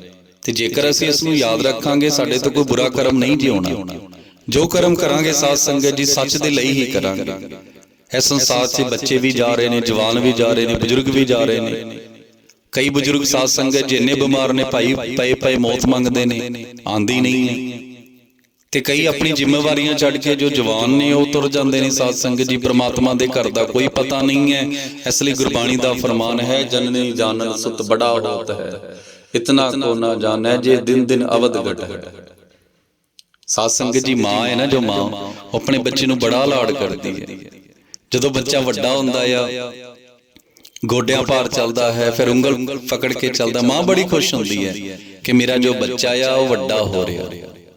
ਤੇ ਸਤਿਗੁਰ ਕਬੀਰ ਸਾਹਿਬ ਮਹਾਰਾਜ ਜੀ ਫਰਮਾਉਂਦੇ ਨੇ, ਮਾਂ ਇਹ ਵੱਡਾ ਨਹੀਂ ਜੀ ਹੋ ਰਿਹਾ, ਇਹ ਸਗੋਂ ਦਿਨੋਂ ਦਿਨ ਛੋਟਾ ਹੁੰਦਾ ਜਾ ਰਿਹਾ ਹੈ। ਮੋਰ ਮੋਰ ਕਰ ਅਧਿਕ ਲਾੜ ਤਰ ਪੇਕਤ ਹੀ ਜਮਰਾਓ ਹਸੈ, ਐਸਾ ਤੈ ਜਗ ਭਰਮ ਲਾਇਆ। कैसे बूझे जे मोया है माया रहाओ, कहत कबीर छोड़ बिख्या रस इत संगत निहच मरना। ਤੇ ਆਓ ਸਾਧ ਸੰਗਤ ਜੀ, ਗੁਰਬਾਣੀ ਦਾ ਕਿੰਨਾ ਸੋਹਣਾ ਪਾਵਨ ਪਵਿੱਤਰ ਬਾਰ-ਬਾਰ ਸਾਨੂੰ ਸਮਝਾ ਰਹੀ ਹੈ, ਕਿਆ ਤੂੰ ਸੋਇਆ ਜਾਗ ਗਿਆ ਨਾ, ਤੈ ਜੀਵਨ ਜਗ ਸੱਚ ਕਰ ਜਾਂਦਾ। ਤੇ ਕਿਉਂ ਅਸੀਂ ਫਿਰ ਅਗਿਆਨਤਾ ਦੀ ਨੀਂਦ ਦੇ ਵੀ ਸੁੱਤੇ ਪਏ ਆ, ਜਾਗੀਏ ਸਾਧ ਸੰਗਤ ਜੀ। ਤੇ ਕਰਨਾ ਕੀ ਹੈ? ਕੋਈ ਸਾਨੂੰ ਸਤਿਗੁਰਾਂ ਨੇ ਜੰਗਲਾਂ 'ਚ ਜਾ ਕੇ, ਪਹਾੜਾਂ 'ਚ ਜਾ ਕੇ ਤਪ ਕਰਨ ਦਾ ਹੁਕਮ ਨਹੀਂ ਜੇ ਦਿੱਤਾ। ਅਸੀਂ ਇਮਾਨਦਾਰੀ ਦੀ ਰੋਟੀ ਕਮਾਣੀ ਹੈ, ਜ਼ਿੰਮੇਵਾਰੀਆਂ ਨਿਭਾਣੀਆਂ ਨੇ, ਜੀਵਨ ਨਾਲ ਪ੍ਰਮਾਤਮਾ ਦਾ ਸਿਮਰਨ ਕਰਨਾ ਹੈ, ਆਪਣੇ ਅੰਦਰੋਂ ਸੱਚ ਦੀ ਖੋਜ ਕਰਨੀ ਹੈ, ਇਮਾਨਦਾਰੀ ਦਾ ਜੀਵਨ ਜਿਉਈਏ ਸਾਧ ਸੰਗਤ ਜੀ। ਇਹ ਧਰਤੀ ਹੀ ਸਵਰਗ ਅਸੀਂ ਬਣਾ ਦੇਣੀ। ਇਹ ਹੋਏਗਾ ਤਾਂ ਜੇਕਰ ਅਸੀਂ ਗੁਰੂਆਂ ਦੇ ਦਿਖਾਏ ਮਾਰਗ ਤੇ ਚੱਲੀਏ, ਬੇਈਮਾਨੀਆਂ ਛੱਡੀਏ, ਅਡੰਬਰਾ ਪਖੰਡਾਂ ਨੂੰ ਛੱਡੀਏ ਸਾਧ ਸੰਗਤ ਜੀ। ਤੇ ਜੋ ਬੇਗਮਪੁਰਾ ਸਤਿਗੁਰੂ ਰਵਿਦਾਸ ਮਹਾਰਾਜ ਜੀ ਨੇ ਜਿਸ ਬੇਗਮਪੁਰਾ ਦੀ ਗੱਲ ਕੀਤੀ ਹੈ ਸਾਧ ਸੰਗਤ, ਜੋ ਧਰਤੀ ਤੇ ਫੇਰ ਹੀ ਵਸੇਗਾ ਜੇ ਅਸੀਂ ਉਹਨਾਂ ਦੇ ਦਿਖਾਏ ਮਾਰਗ ਤੇ ਚੱਲਾਂਗੇ। ਸਵਾਓ ਸਾਧ ਸੰਗਤ ਜੀ, ਇੰਨੀਆਂ ਕੁ ਬੇਨਤੀਆਂ ਪ੍ਰਵਾਨ ਕਰਨਾ। ਪਾਵਨ ਪਵਿੱਤਰ ਅੰਮ੍ਰਿਤ ਬਾਣੀ ਪੜ੍ਹਦੇ, ਕਥਾ ਕੀਰਤਨ ਕਰਦੇ ਸਾਧ ਸੰਗਤ ਜੀ, ਅਨੇਕਾਂ ਭੁੱਲਾਂ ਚੁੱਕਾਂ ਹੁੰਦੀਆਂ ਰਹਿੰਦੀਆਂ ਨੇ। ਅੱਜ ਵੀ ਗੁਰਮਤਿ ਵਿਚਾਰਾ ਕਰਦੇ, ਅਨੇਕਾਂ ਭੁੱਲਾਂ ਚੁੱਕਾਂ ਹੋਈਆਂ ਹੋਣਗੀਆਂ। क्षमा दे जाचक साध संगत जी, पर बार बार बेनती साध संगत जी, सारी साध संगत नूं कि भाई गुरु वाले बने, गुरुआं तो गुरु मंत्र लो, अमृत वेले उठो, पावन पवित्र अमृत बाणी पढ़ो। अमृत बाणी सिर्फ पढ़न तक सीमित नहीं रखनी, उसके अर्थां नूं समझो, उसके अर्थां दे अनुसार अपने जीवन नूं ढालो। अपने बच्चों नूं खूब पढ़ाओ साध संगत जी। बाबा साहब ने सानूं यही समझाया सी, पढ़ो जुड़ो संघर्ष करो। सतगुरु जी भी सानू यही समझाते ने, माधो अविद्या हितहीन विवेक दीप मलिन, सत विद्या को पढ़ै प्राप्त करे सदा ज्ञान, रविदास कहे बिन विद्या नर को जान अजान। सत्संगत मिल रही है माधो जुड़ो, जैसे मधुमक्खी रखी, भाई मधुमक्खियां वांगू इकट्ठे होके रहो। साध संगत जी, अमीरां दी, अमीर लोकां दियां भी ओही जरूरतां ने जो गरीबां दियां ने। फिर क्यों असी ਇੱਥੇ हर जात का हर वर्ग का बंदा अलग अलग संघर्ष कर रहा है, जरूरतां सारियां दी इक्को जिहियां ने, फिर असी अलग अलग संघर्ष क्यों कर रहे हैं? आओ इकट्ठे होइए ते साध संगत जी इस धरती नूं बेगमपुरा बनाइए। ये होना ताई है जदों असी पढ़ांगे, अपने बच्चों नूं खूब पढ़ावांगे, संघर्ष करांगे। साध संगत जी, पढ़ो जुड़ो संघर्ष करो, पराधीनता पाप है जान लियो रहमीत, रविदास दास पराधीन सो कौन करे है प्रीत। कि भाई गुलामां नाल कोई प्यार नहीं जे करता। गुलामी भावें संसारिक होवे, शरीरिक होवे, मानसिक होवे, साध संगत जी हर प्रकार की गुलामी पाप है। ते इस गुलामी तो बाहर आने वास्ते असीं संघर्ष करना है। ते जदों संघर्ष कामयाब हो गया फिर सब दा भला मंगना है। पर का बुरा न राखो चीत, तुमको दुख नहीं पाई। ऐसा चाहूं राज मैं जहां मिले सबन को अन्न, छोट बड़ो सब संबसै, रविदास रह प्रसन्न। कैसा राज असी बरसाना, ना कोई वड्डा ना कोई छोटा। साध संगत जी सब बराबर होण, किसी प्रकार का कोई भेदभाव ना होवे, कोई दुख ना होवे। बेगमपुरा शहर को ना हो, दुख अंदो नहीं तैठाओ। सो साध संगत जी, इन्नियां क बेनतियां जिहदियां प्रवान। पढ़ो, अपने बच्चों को खूब पढ़ाओ, वहमां भरमां डंबरा पखंडा तो बच के रहिए, रल मिल के रहिए। साध संगत जी संघर्ष करिए, सच दी कमाइयां करिए। हर सो हीरा छाड़ के करे आन की आस, ते नर दो जग जाएंगे, सत पाखै रविदास। ते नर दो जग जाएंगे, सत पाखै रविदास। जपो जी सतनाम सतनाम सतनाम सोहं सतनाम, जो बोले सो निर्भय। जगत गुरु सतगुरु रविदास महाराज की जय। जय गुरुदेव, धन गुरुदेव। सतनाम सतनाम सतनाम सोहं सतनाम।